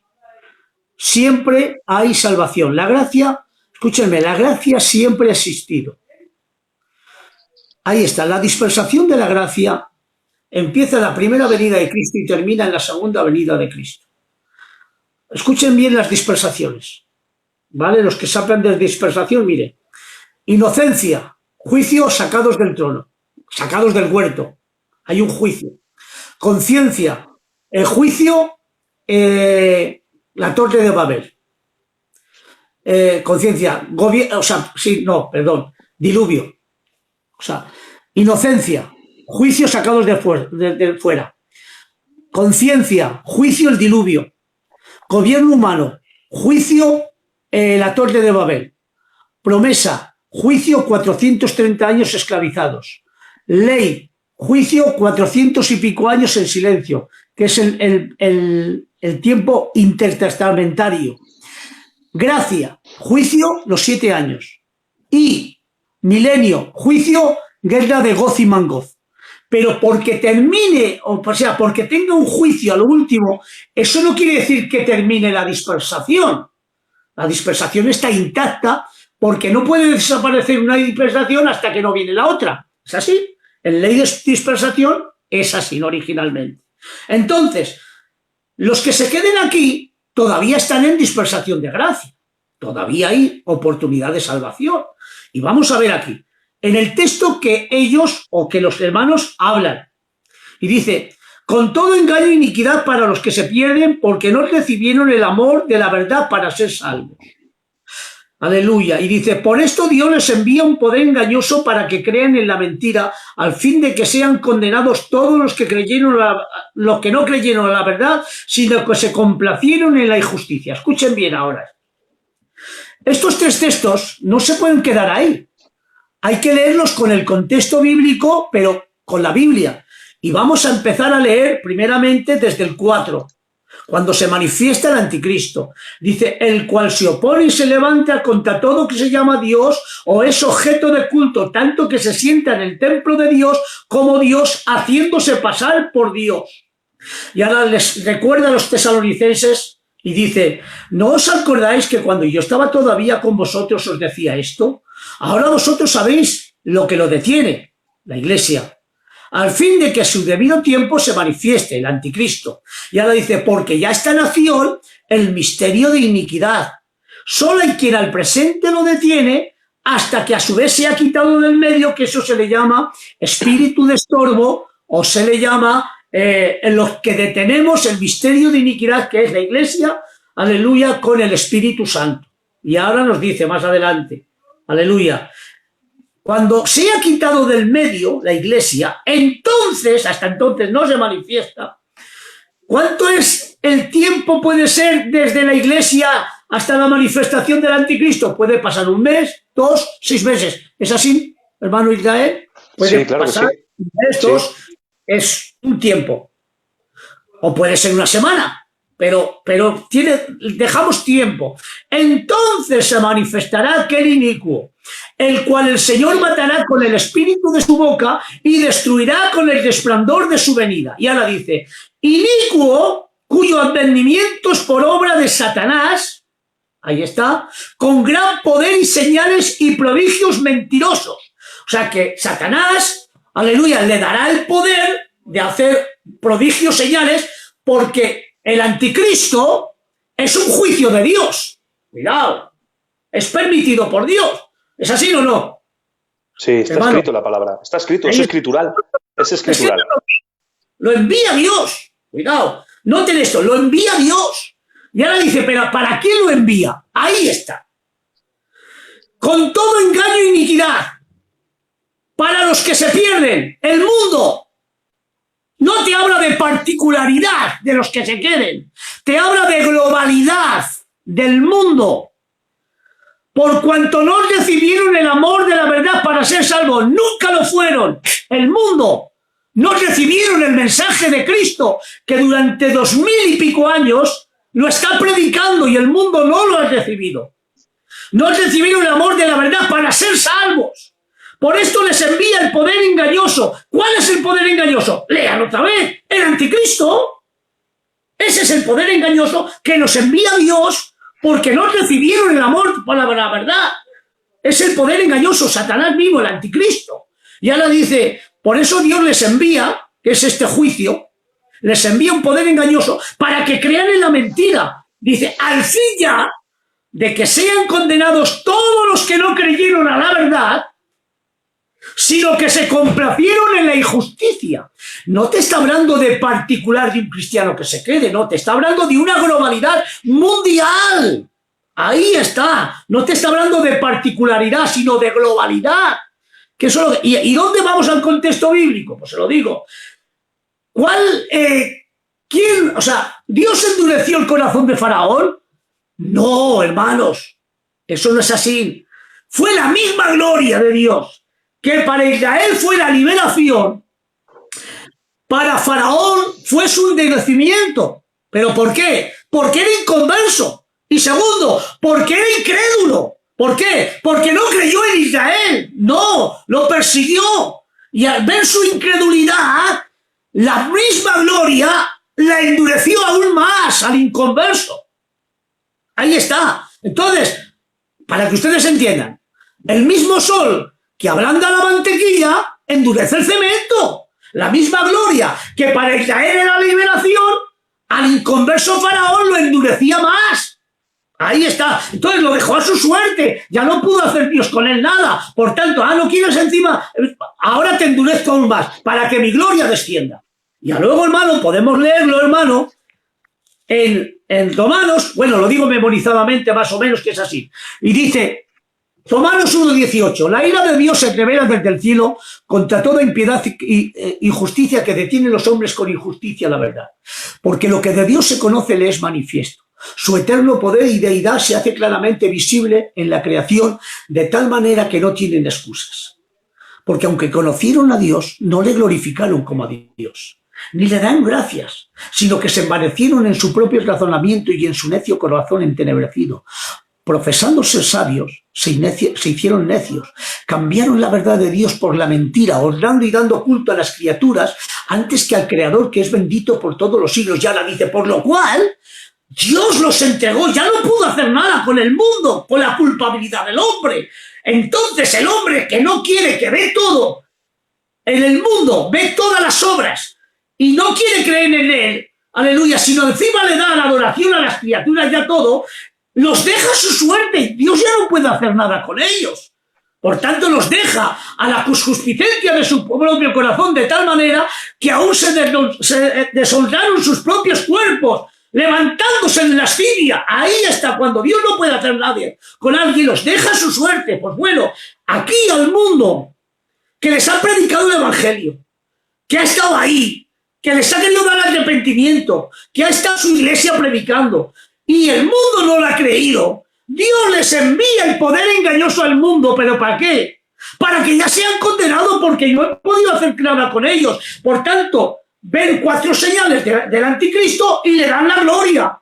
Y viendo esto, encima le dan la gloria. Bueno, pues os dejo a su suerte. Venga, que este mismo que está haciendo señales os engañe a vosotros.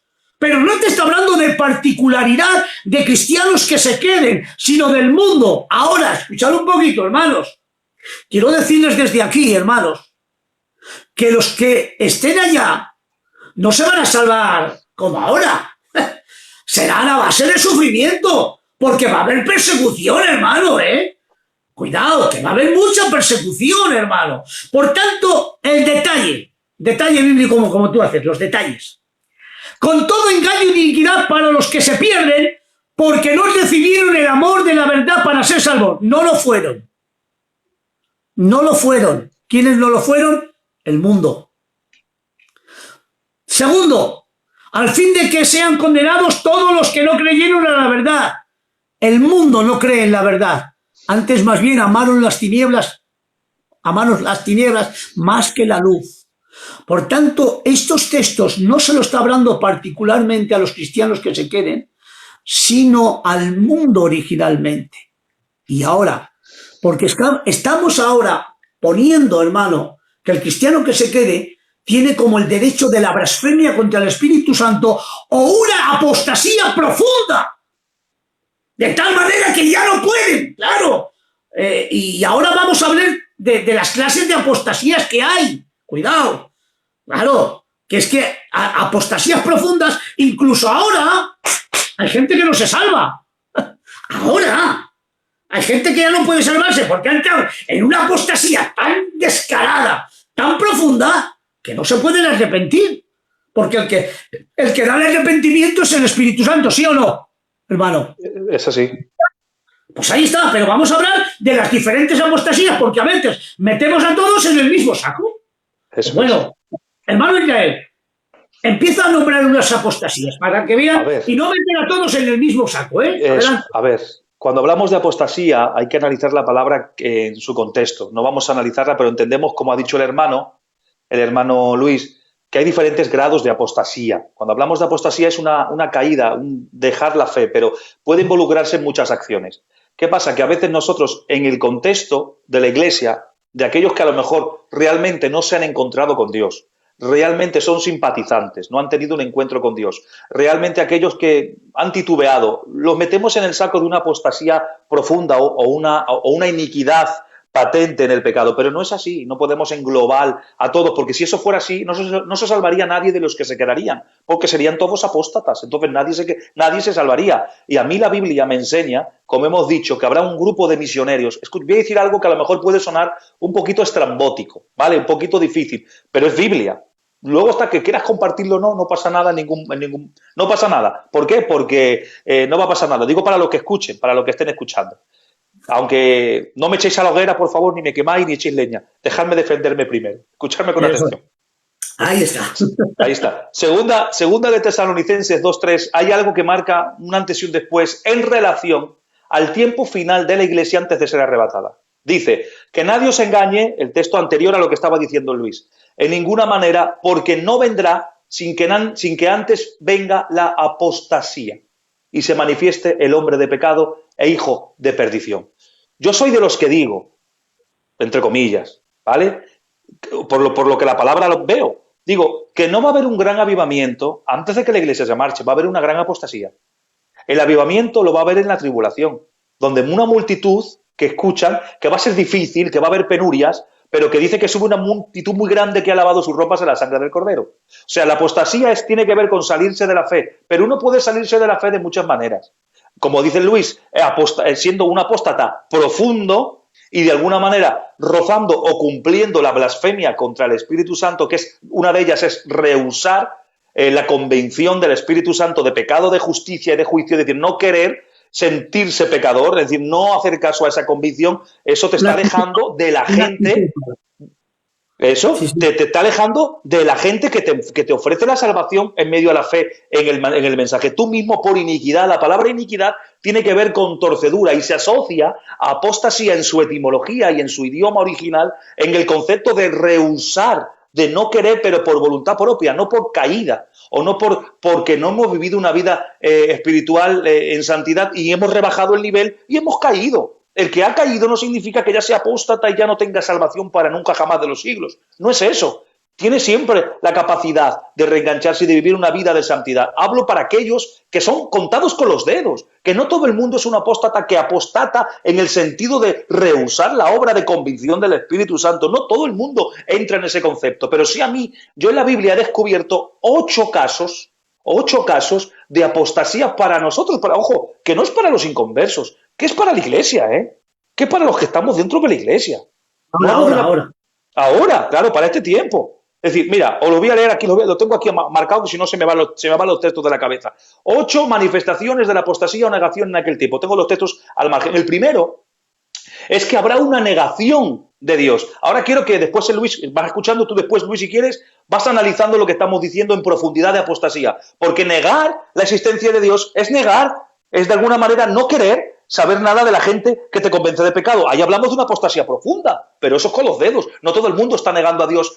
Una cosa es lo que tú digas con la boca, otra cosa es lo que tú hagas con los hechos, otra cosa es cómo tú vivas en tu conducta. Hablo de cristianos, de gente de la iglesia, no de inconversos. Los inconversos niegan a Dios, pero no hablo de ese tipo hablo del creyente de la iglesia. Dice, en 2 de Timoteo 3:4 dice, traidores, impetuosos, infatuos, amadores más de los deleites que de Dios. Segundo, habrá una negación de Jesucristo.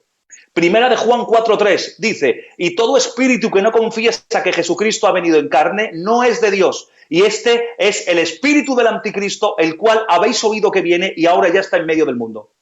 Tercero, escúchame. Esto es ahora, lo que sí me da cuenta es una cosa ahora. Se está levantando una falsa doctrina, y vosotros lo estáis viendo, hermanos, que son los mesiánicos, que niegan ahí vamos. Cristo en toda su rotundidad y encima tienen el espíritu del error entre ellos o el espíritu del anticristo negando a Cristo, incluso la eficacia de la gracia, porque quieren otra vez volver lo que estaban diciendo en la advertencia contra la apostasía en el capítulo 6. Ahí, hermano, pues hay muchos ahora que lo estamos viendo, que me dan pena de verdad, me dan ganas de llorar, que estuvieron aquí con nosotros y ahora están negando toda la eficacia y negando toda la obra redentora de Cristo, porque se quieren otra vez circuncidar y volver otra vez a la antigua ley, negando originalmente la eficacia del Espíritu Santo y todo esto, hermanos. Esto da pena, y negando la Trinidad, negando todos los fundamentos cristianos que hemos tenido, diciendo, no, es que esto viene de dogma de los paganos. No, hermano, nosotros estamos por la Biblia, no por los de Roma, los católicos. Ahí está, que Dios tenga misericordia de ellos, pero nosotros no somos católicos, aunque la palabra católico significa universal, o sea que no es una palabra mal dicha. Y estos se están negando todo esto, que aquí están apostatando, que llegan a rozar incluso la blasfemia contra el Espíritu Santo. Sigue, hermano. Eso es. Habrá una negación de Dios, una negación de Cristo. Voy de más a menos, para que entendáis lo que es el salirse de la fe apostatando. Habrá una negación de la fe. Primera de Timoteo 4:1 dice, pero el Espíritu dice claramente que en los posteriores tiempos algunos apostatarán de la fe. Aquí dice algunos. Cuando habla de algunos es muy escaso. No es que todo el mundo empiece a apostatar. No, habla de algunos con los dedos, algunos muy escasos. Apostatarán de la fe escuchando a espíritus engañadores y a doctrinas de demonios. Cuarto, también habrá una apostasía, esto es muy serio porque esto lo estamos viviendo hoy, una apostasía de la doctrina. Segunda de Timoteo 4:3-4 dice, porque vendrán tiempos cuando no sufrirá la sana doctrina, sino que teniendo comenzón de oír, se amontonarán maestros conforme a sus concupiscencias y apartarán de la verdad el oído y se volverán a las grandes fábulas. Por lo tanto, habrá una apostasía de la doctrina. También habrá una apostasía de la vida consagrada. Segunda de Timoteo 3, 1-6 dice, también debéis saber esto, que en los postreros días vendrán tiempos peligrosos porque habrá hombres amadores de sí mismos, avaros, vanagloriosos, soberbios, blasfemos, desobedientes a los padres, ingratos, impíos, sin afecto natural, implacables, calumniadores, intemperantes, crueles, aborrecedores de lo bueno, traidores, impetuosos, infatuos, amadores más de los deleites que de Dios, que tendrán apariencia de piedad, pero negarán la eficacia de ellos, y dice la Biblia, a esto se evita. Y 6. Habrá también una apostasía de la libertad cristiana dentro de nuestras iglesias. Dice primera de Timoteo 4:3, prohibirán casarse y mandarán abstenerse de los alimentos de Dios, que Dios creó para con acción de gracias participasen de ello los creyentes y los que han comido de la verdad. 7. Habrá una apostasía de la moralidad. Judas 1:18, los que os decían, en el postrer tiempo habrá burladores que andarán según sus malos deseos. Y último, habrá una apostasía de la autoridad.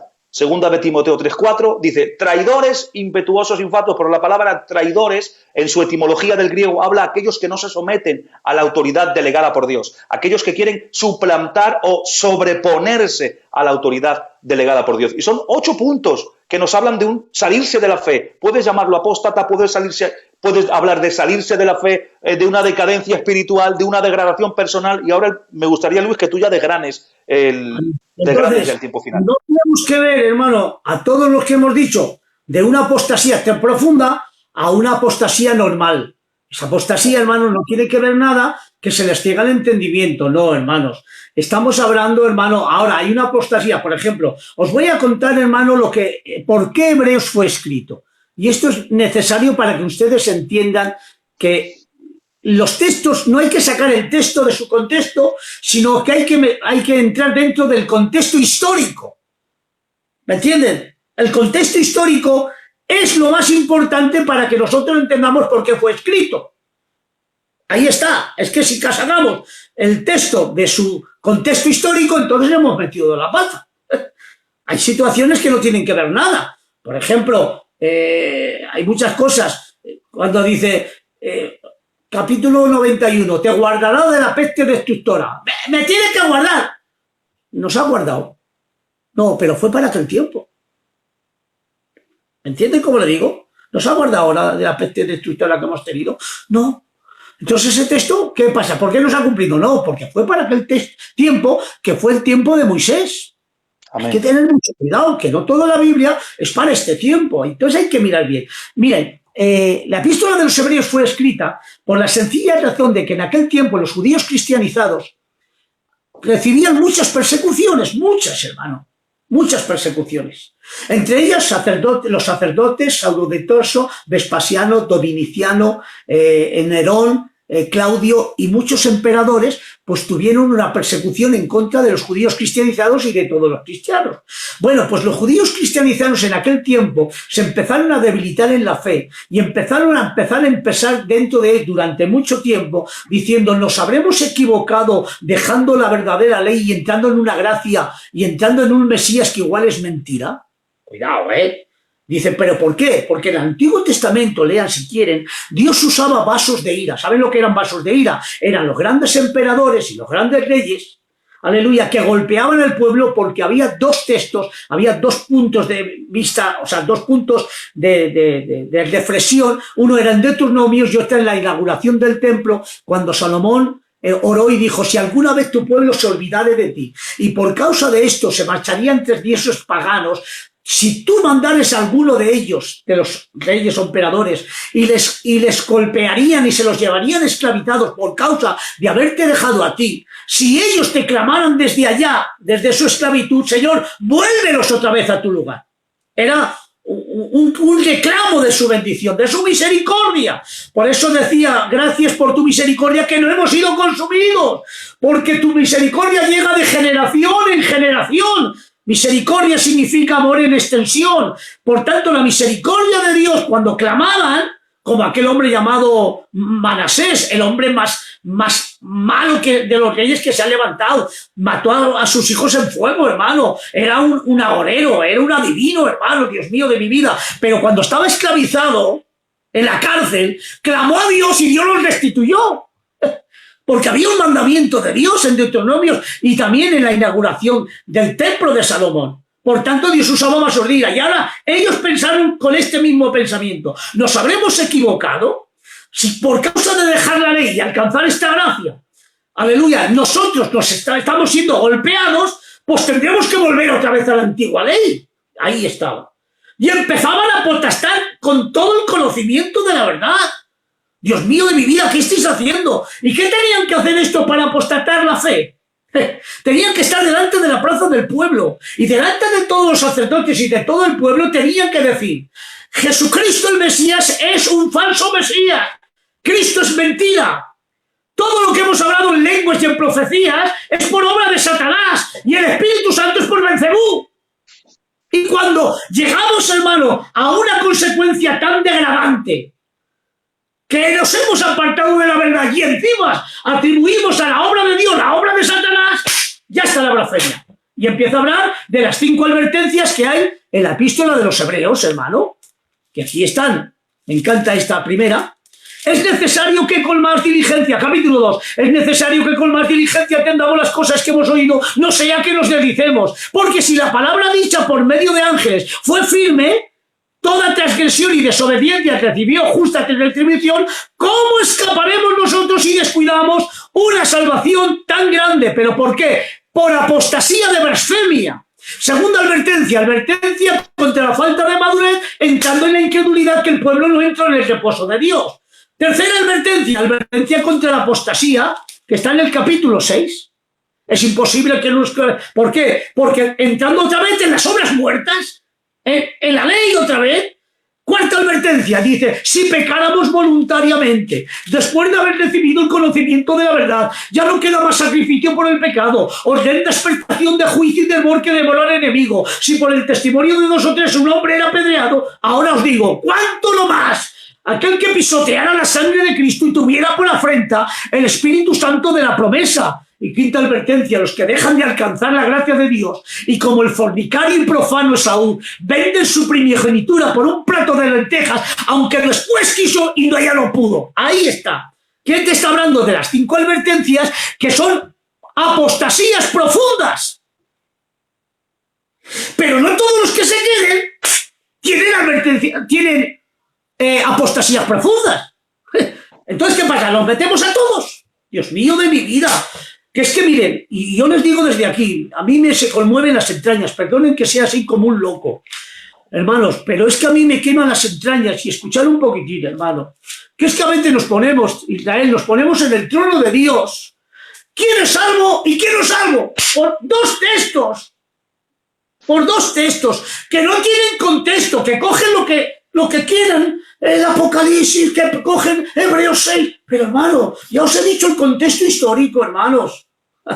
Bendigo el nombre del Señor. ¿Dónde está el contexto histórico? Te lo he dicho. Vamos a ver, hermano, como ha dicho el Israel, las 8 clases de apostasía, hermano. Y que originalmente, lean otra vez el texto, que no te lo está diciendo para los que se queden estos textos, que se lo está diciendo al mundo. Que ese es mi mate. Que se lo está diciendo al mundo. Que es global. ¿Por qué lo hacemos particular para los que se queden? Que es que yo no lo entiendo, hermano. Y de verdad que lo he leído. Lo he consultado con grandes teólogos. ¿Qué teólogos? Herbi Luis Carballosa. Si ese lo sabe, es mejor que no sabemos nosotros nada. Y dile a cualquier escatólogo del mundo, hermano, que entre, hermano, en profesor de escatología y ninguno te lo dirá, hermano. Pero, hermano, y dicen, oye, es que mientras el hombre sombra en el mundo, tiene oportunidad de salvación. Bendigo el nombre del Señor. Sea por un acaso, sea otro, pues, oye, es que se salve. Bendigo el nombre del Señor. Y yo digo, ¿por qué? ¿Por qué me hierve la sangre, hermano? ¿En qué sentido? ¿Tú sabes lo que es Israel? Imagínate que eres una ovejita tú. Y que te diga, los que se queden no tienen oportunidad de salvación. Se acabó. ¡Bravo! Y ahora, por desgracia, hermano, Israel, te has fumado 3 farias. Por no decir cosas. 3 farias. Ya con estas son 5 farias, ¿eh? La otra vez también te dije. Ya ves. 3 farias. Y te has quedado por una práctica de pecado. ¿Qué hacemos, hermano? ¿Qué? ¿Que estamos...? Y te has quedado, hermano. Porque no es por un hecho, ¿eh? Por un hecho no, se pierde, ¿eh? Pero una práctica, ¿qué hacemos? Pues que le he armado, ¿qué hacemos, hermano? Y me quedo. ¿Tú te crees que va a venir un poder engañoso? Y me va a decir uno a mí, Luis, que ha venido los ovnis y se los ha llevado. Cuéntame historietas, hermano, que mi mente está todavía aquí.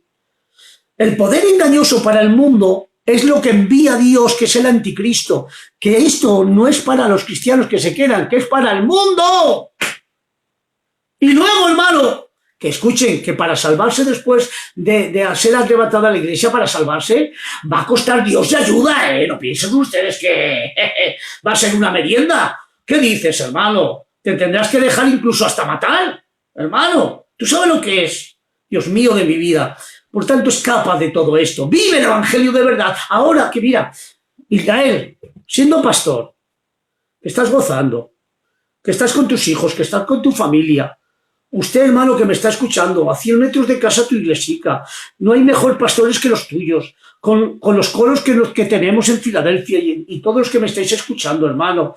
Si aquí no te pudiste salvar, hermano, siendo toda la gloria a tu favor, ¿cómo esperas allá, hermano? ¿Cómo esperas a la gran tribulación?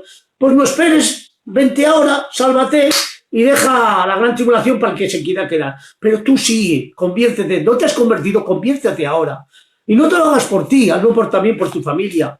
¿Han oído bien? No lo hagas por ti, hazlo por tu familia también. Porque el padre o la madre cristianos hacen salvos a sus hijos. Por tanto, hermano, y entraríamos aquí, pues dime tú, ¿tenemos tiempo? A ver, que tenemos aquí unas preguntas. Dicen si hay apostasía reversible. Pues claro que sí. La apostasía, por ejemplo, de alguien que está pecando, puede otra vez, hermano, volver a Dios.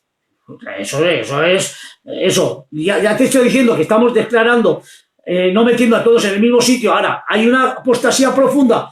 Pues ya no es que Dios no pueda perdonarte, es que tú no te puedes arrepentir, porque tienes el conocimiento tan cegado con lo tuyo propio, que mayormente, cuando digo apostasía profunda, que igual Israel, no sé si me dará la atención, es por doctrina original, ¿verdad? Por doctrina, por haber dejado y creer en espíritus de demonios.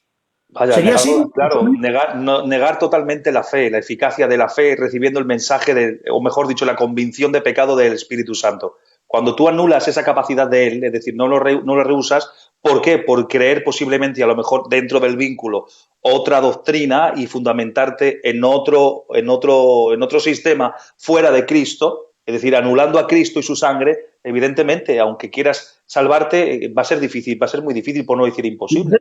Imposible, por no decir difícil, vaya. Va a ser casi imposible, vaya. Hermano. Ahí sí, ¿por qué? Porque están negando la eficacia y encima están diciendo que que el Mesías este no era de Dios y que era un hombre normal. Yo estoy hablando mucho con los mesiánicos, hermano, y que te lo niegan hasta no poder más. Y estos eran antes cristianos, ¿eh? Esto es lamentable, me dan ganas de llorar. Eran cristianos y habían sentido a Dios y habían sentido el poder del Espíritu Santo, como digo, en el capítulo 6. Estos, hermano, que te estoy hablando, que vosotros los conocéis, hermano, y que es una pena, Dios mío, de mi vida. Ahora niegan que Cristo es el Mesías, que toda la obra que hizo en ellos, que es mentira, que somos profanos, que somos igual que los católicos. Dios mío de mi vida, si es que no puedas, no es que no Dios te perdone, es que tú no puedes arrepentirte ya, porque has entrado en un espíritu de error que no hay quien te aguante. A ver, espera un poquitín, a ver, hay más, dice según tú, hay parte de la iglesia que pasa la gran tribulación. A ver, escuchad un poquitín, mirad, hermanos, a ver cómo os va a decir. Dejadme a mí, hermano, por favor, hay que ser más bíblicos, ¿vale? No miréis iglesia, pueblo, no. Vamos a quitar esas cosas y vamos a ver los salvos, el reino de Dios, ¿vale? Porque a veces, hermano, me han dicho, no, es que la iglesia igual pasa, o los que se creen que es iglesia, no. Yo no estoy hablando, hermano, si es iglesia, no lo sé. Lo importante es que usted sea salvo, como iglesia, como pueblo, como sea, como los de la gran tribulación. No me importa, pero usted sea salvo. ¿Me entiendes? No sé si esto, porque a veces, hermano, el dispersacionalismo es bueno como un método de estudio, pero cuando interponemos el dispersacionalismo como una doctrina profunda, entonces metemos la pata. Vamos a tener cuidado, ¿vale? ¿Los que se queden tienen oportunidad de salvación? Sí. ¿Van a ser iglesia? No lo sé. O entran con el pueblo, pero es igual. De una forma o de otra, que entren al cielo. Eso es lo importante. ¿Eso es en Israel? Sí, hombre. ¿Es así? Ahí está. Yo creo que también. Iglesia es que estamos ya entrando en la doctrina del reemplazo y ya eso es diabólico. O sea, ni lo creáis. La doctrina del reemplazo. Vamos a creer en la salvación. Se acabó. Dejamos iglesia, pueblo, no. En la salvación de Dios. Ahí está. En la gracia de Dios. ¿Me entienden cómo le digo? Que eso es lo que quiero matizar desde aquí. ¿Vale? Que sean iglesia, que sean de la gran tribulación. Es importante que sean la gran multitud. Pues venga, que entren dentro de la gran multitud, ¿vale? Que no entren como iglesia, pero en la gran multitud. Pues vale, pues ya entran ahí. Pero lo importante es ser salvos. Y como decía un hombre, perdona esta expresión, yo quiero ir al cielo hago para recoger colillas. ¿Han oído bien? Quería ir al cielo aún para recoger colillas. Que ya no se gusta, pero fíjate, hermano. En el cielo, aunque sea para recoger colillas. Pero vamos a estar. A ver, ¿hay alguna pregunta más?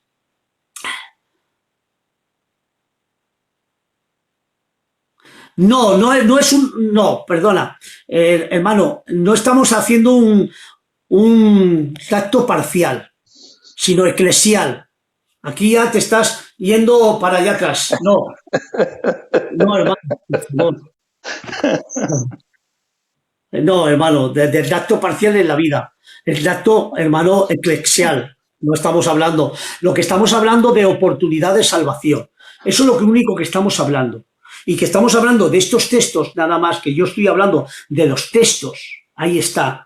Que estos textos no se lo está diciendo, yo lo que quiero es quitar ese pensamiento, que estos textos no se lo está diciendo a los que se queden, sino que es para el mundo. Léanlo desde todo el contexto bíblico y de toda la escritura, léanlo desde el capítulo 2 hasta el versículo 12, del 1 hasta el 12, y entonces te darás de cuenta que el engaño y todo eso es la obra de Satanás para el mundo, para los que se pierden, el mundo. No para los que se queden, que no tiene que ver nada. Ahí está, y no estamos hablando nunca de un arrebatamiento parcial, sino eclesial en toda su gama. A ver, alguna pregunta más para que la conteste si hay alguna parte de la iglesia. No, hermano, no hay ninguna parte de la iglesia que parte de la gran tribulación. La iglesia, en definitiva, dice la Biblia que por cuanto has guardado la palabra de mi paciencia, dile ese versículo, hermano. Apocalipsis 3:10. Sí. Sí, cuando has guardado la hora has guardado mi palabra, yo te libraré de la hora de la prueba que ha de venir sobre el mundo entero y sobre los que moran sobre la tierra. Dile que la palabra guardar en el idioma original. Vale, a ver. Yo la anterior veces que participemos de esto expliqué ese texto, lo explico mucho porque a veces lo traducen, no es que lo traduzcan mal, lo usan para argumentar de que la Iglesia será guardada en la tierra, o sea, pasará la tribulación o mitad de la tribulación y será guardada. Pero es que resulta que su etimología en su idioma no es así. La palabra que habla de guardar tiene o acarrea el sentido de librar, pero en el griego bíblico, en el griego koiné, la palabra es teseo. Y la palabra teseo implica más librar que de guardar. Pero ahora escúchenme con atención, porque aquí hay mucha más profundidad que un simple diccionario de Strong. Que no, que es que tienes que conocerlo. Si no, no vas a llegar. Escúchame con atención. Cuando habla de yo te libraré, cuando la acción del verbo teseo implica que va a guardar a la Iglesia en la gramática del griego, pero no donde está la Iglesia, en la posición de la Iglesia, sino que la va a guardar en la forma activa de quien está realizando la acción activa, que es Cristo. Por lo tanto, el sentido gramatical del texto griego habla de que va a ser guardada en la posición de quien está, el que está realizando la acción activa, Cristo, no en la tierra. Por lo tanto, somos librados para estar con y evitar lo que es la hora de la prueba. Y además termina el texto diciendo a los moradores de la tierra. Y cuando habla de moradores, no recuerdo exactamente, pero solamente están en el Apocalipsis, no sé si hay 5, 6 o 7 veces que se repite esa frase en relación a los moradores que se han dejado sellar, que siguen a la bestia, o sea, a la gente impía que está bajo el gobierno del anticristo. La Iglesia, evidentemente, aunque tuviera que quedarse, aunque tuviera que pasar, no está en el vínculo del anticristo, porque estaría protegida. Entonces, no es concluyente en la gramática. Por lo tanto, implica el texto griego librarte, pero donde está el que realiza la acción activa, que es Dios mismo. No en la tierra, sino donde está Cristo. Esa es la explicación de ese texto. Bien. Nuestro hermano Jonathan nos ha dicho, y es verdad lo que ha dicho el hermano, que es diferente apostasía con decadencia. Claro. ¿Lo he oído bien? Ahí está. Entonces, una decadencia que vas bajando. Incluso hay práctica de pecado, eso no quiere decir que es apostasía, eso es la decadencia. ¿Qué es lo que queremos decir? Que no tenemos que meter a todos los que se apartan en apostasía. Ahora imaginaros, ahora, alguien se aparta, practica el pecado. Pues ¿tiene oportunidad de salvación, hermano Israel? Dime. Tú imagínate ahora, te fumas 3 farias. 3 farias y 3 Montecristos. Bueno, y se acabó. ¿Tú tienes oportunidad de salvación? Claro que sí, hombre. ¿Y por qué no la dejamos también en aquel tiempo? Si es lo mismo. Has tenido una decadencia, pero hay oportunidad de salvación. Entonces, ¿por qué cambiamos los tiempos si es el mismo tiempo de gracia? ¿Dónde empieza la gracia? En la primera venida de Cristo. ¿Dónde termina? En la segunda venida de Cristo. Pero luego está, hermano, el término de la Iglesia y el término de la gran tribulación, que yo os he dicho, hermano, desde lo primero, que cada dispersación, al último de cada dispersación hay un juicio. Eso no quiere decir que termine, hermano, la dispersación. Es el juicio que siempre hay. Acordaros, los 7 juicios que os he dicho en las 7 dispersaciones. Vuelvo a repetirlo, que ahora hay más gente. Primera, inocencia. Juicio, sacados del huerto. Conciencia. Juicio, el diluvio, al último. Gobierno humano, juicio, la Torre de Babel. Promesa, juicio, 430 años esclavizados en Egipto. Ley, juicio, 400 años en silencio, el tiempo intertestamentario. Gracia, juicio, los 7 años. Y milenio, juicio, la guerra de Goz y Magog, ¿ves? Pero eso quiere decir que termina la dispersación, no la termina. Pero siempre hay un juicio. En ese juicio no quiere decir que el juicio que viene sobre este mundo, hermano, sobre este mundo, que son las 21 plagas, que me han encantado las 3 formas de hacerlo, me ha encantado eso, no lo sabía, y me ha encantado, hermano, esos juicios que Dios derrama, eso no quiere decir que termine la gracia. Y que hay mucha gente salva. Y otros dicen, bueno, y el Espíritu Santo se va. ¿Y quién te lo ha dicho a ti? Yo no sé por qué se va, como que el Espíritu Santo son como nosotros, que tú estás en Galicia y yo estoy en Logroño. Ah, vale. ¿Y entonces el Espíritu Santo no es omnipresente o qué? Hermanos, el Espíritu Santo está en todas partes como es Dios. ¿A dónde se va a ir, hermano? El Espíritu Santo sea aquí. No se dice nada del Espíritu Santo en la gran tribulación, pero vemos la manifestación. ¿Es así o no, Israel? ¿No vemos la manifestación? ¿No vemos una gran multitud que nadie podía contar? ¿Quién convence al mundo de pecado, de justicia y de juicio? ¿Quién es, hermano? El Espíritu Santo. Aquí está. Entonces, todos estos convertidos, ¿quién respalda a los 144.000? ¿Quién es? ¿Su elocuencia o el Espíritu Santo? El Espíritu Santo. Están sellados por él. Convencidos que es una gran multitud que nadie podía contar de toda nación, tribu y lengua. Y dice, ¿quién son estos? Son los que han lavado sus ropas en la sangre del Cordero. ¿Quién aplica la sangre del Cordero? ¿Quién? El Espíritu Santo. ¿Quién da el arrepentimiento? El Espíritu Santo. ¿Quién convierte? El Espíritu Santo. ¿Quién da la fuerza para no negar el nombre de Jesús? El Espíritu Santo. Si es la obra magnífica de la gracia y del Espíritu Santo. Entonces, ¿por qué no? No. Intermitente, pero ¿y dónde está eso? ¿Dónde está? Y es que no lo veo. Pero vemos la obra de Dios, hay cumbre. Y como has dicho tú, y lo apoyo, va a haber un gran avivamiento, ¿eh? ¿Es así o no, Israel? Es así. Por lo menos es lo que yo es lo que yo veo reflejado en la palabra con los textos. Yo lo veo así. Entonces, lo veo así. No sé, decimos muchas cosas que le hemos escuchado siempre por teoría desde el principio, pero ahora ha venido más conocimiento, hermano. Hay gente como el hermano Israel, pues que tiene un don, hermano, para estudiar, y grandes teólogos que tenemos en Filadelfia. Que escuchen, que no somos teólogos, pero tenemos la ciencia del Espíritu, Israel. ¿Qué te parece? ¿Saben lo que os digo ya para... ¿Qué hora es ya? ¿Qué hora es? Y las 12:30. Alma, llevamos, hermano, 2 horas. Ya vamos a terminar, hermano, ¿eh? Ya está bien, ya está bien. La verdad, pero yo estoy disfrutando. Ahora es cuando estoy disfrutando. Escúchenme, hermano. Nuestro pueblo, yo glorifico a Dios, porque igual no hay mucho conocimiento del que tendría que haber. Porque no hemos estudiado en grandes colegios de estos de... Yo estudié en 8º curso, pero otros no han hecho ni el bachillerato ni nada. Ni hemos entrado, hermano, en grandes escuelas bíblicas. No, hermano. Yo todo lo que sé es por la Biblia. Me decía una vez uno, hermano, ¿en qué de eso has estudiado? Digo, ¿dónde va a estudiar, hijo? En mi habitación. Dice, ¿pero de verdad? Digo, pues sí, hermano. Soy autodidacta. ¿Me entiendes? Hay otros que han estudiado, que Dios los bendiga muchísimo. Pero tú sabes lo que es, hermano, lo que tenemos, y eso nos lo enseñó nuestro hermano Montenegro. Y les dijo a los grandes profesores que tenemos en Madrid, después de 8 meses de sellarles, les estaban preguntando unas preguntas que no te puedes imaginar. Él se volvía loco. Digo, a ver, tengo ahí alumnos en Argentina que después de 8 años me hacen esta pregunta, y vosotros en 8 meses me las estáis preguntando. ¡Estoy loco! ¿Y saben lo que nos dijo? Se pone, tenéis ciencia del Espíritu. El Espíritu Santo se acopla todo el conocimiento y lo hacemos como parte nuestro, como una cultura nuestra. Ese es el Evangelio en el pueblo gitano, hermanos. Tenemos, hermano, algo por qué gozar, ¿eh? Ustedes le predican el Evangelio. A ver, que hay otras 2 preguntas, hermano. Dice el hermano que estamos gozando, que sigamos, pero que no, hermano, que cansos no podemos ser, porque hay más partes, ¿eh? Hay más partes. Y el hermano Israel, hermano, hasta que se termine Apocalipsis, vamos a seguir y vamos a hablar del milenio, vamos a hablar de las 21 plagas, cómo es, de qué manera, vamos a hablar de todo lo que se pueda, hermano, por lo menos para asesorar a nuestro pueblo. Pero quiero deciros, tenemos ciencia del Espíritu, hermanos, de verdad.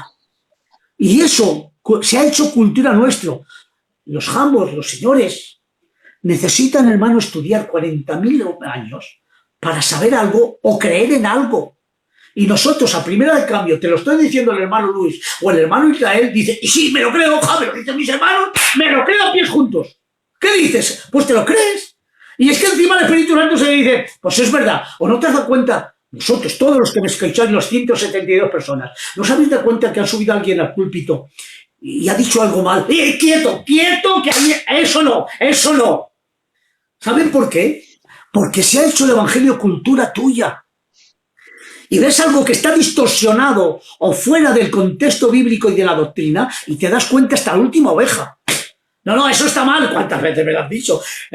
Luis, porque vienen a preguntarme aquí en Logroño y han dicho a alguien más, Luis, ven. ¿Qué dices? 20 o 25 ovejas. Hermano, este ha dicho que estaba mal, Ha venido... Vale, tranquilo, ya lo cogeremos. ¿Qué dices? O lo coges o lo cogemos nosotros. Y así todos, hermano. Por esto glorifico a Dios en mi pueblo y de haber nacido en mi pueblo y en Filadelfia. Yo glorifico a Dios por ello, hermano. ¿Que tendremos poco conocimiento? Sí, pero sano. ¿Han oído bien? Sano, tenemos una doctrina sana. Porque a veces en el mucho conocimiento, peor doctrina. metemos más la pata. Pero en este conocimiento que tenemos tan bueno y que has hecho cultura en nosotros, esto no hay dinero para pagar. Bendigo el nombre del Señor. Bueno, hermanicos de mi vida y de mi corazón, Amén. ha sido un placer, hermanos. Aleluya, gloria al Señor. Ya ven que estoy con tropas negras, hermanos. Se murió hace poquito mi tío, no por la enfermedad, sino por normal, hermano, por su enfermedad propia. Y bueno, estamos de luto, llevaremos un tiempo con el luto, hermano. Pero bueno, esto a mí no me quita de predicar ni de buscar a Dios. No, hermano, glorifico a Dios. Me quita de lo normal, como todo gitano que soy como ustedes. Pero de Dios nada, al revés. Glorifico a Dios por ello y tengo esperanza de la vida eterna. Eso es. Esto me obliga. Hoy estoy muy triste, hermanos, de verdad, hermanos. Yo no sé cómo he predicado 3 veces, pero estoy llorando porque un compañero mío, un hermano que le llamaban Lolo de Logroño, ha partido con el Señor. Y estoy de verdad que no te puedas ni imaginar. Pero ¿sabes lo que le digo? Que me espere, que yo voy a ir. Y como dijo David, yo sé que él no puede venir a mí, pero yo sí que puedo ir donde está él. Era mi amigo de viajes, mi íntimo amigo, Israel. Aleluya, de verdad que estoy triste por una parte, pero él lo ha alcanzado. Amén. Alcánzalo tú también, hermanos que me escucháis. Lo importante es alcanzar el reino de los cielos, que para eso estamos. ¿A qué vivimos? Si estamos por esto, hermano, por alcanzar a Cristo. ¡A Cristo! Esa es nuestra meta y nuestro triunfo. Diga otras palabras para despedirte y ya terminamos. Israel. Nada, simplemente que ha sido un placer compartir lo que, hasta donde podemos llegar con la iluminación de su palabra, compartir este tema de la escatología, que es tan amplia, poder ajustar un poquito lo que es los 75 días de transición, donde hemos podido englomerar con la Biblia, con textos, todos los acontecimientos que se relacionan con ello, y ha sido un placer compartir esta velada con mi amigo, con mi hermano Luis y con todos ustedes. Que Dios os bendiga. Dios os bendiga mucho. Hasta la próxima. Ya os anunciaré el próximo para la escatología y os diremos qué orden vamos a tener. A ver, que me dicen un mensaje aquí. Aleluya, sí, el Jeromo, que Dios me lo bendiga, que siempre está ahí. Dios te bendiga, es el mejor que hay. Si este valdría para hacer cámaras de televisión, sería el mejor. Dios te bendiga, hermano, porque aún trabajando está aquí en la materia. Está trabajando el pobre y con el teléfono tiene que indicar a su hijo en el ordenador para que podamos emitir. Por tanto, aquí hay carga de Dios. Que Dios bendiga y hoy tengo que reconocerlo públicamente, Israel. Amén, amén, claro que sí. Jeromo Claro es de sí. lo mejor que hay en Madrid, ¿eh? Claro Siempre sí. decidido para trabajar para Dios. No será pastor, pero hijo mío, trabaja como un pastor y como un siervo de Dios. Que Dios te bendiga y a todos vosotros. Ahí, hermano, la próxima vez ya os anunciaremos por sana doctrina cuál será la próxima parte. Que Dios les bendiga. Amén.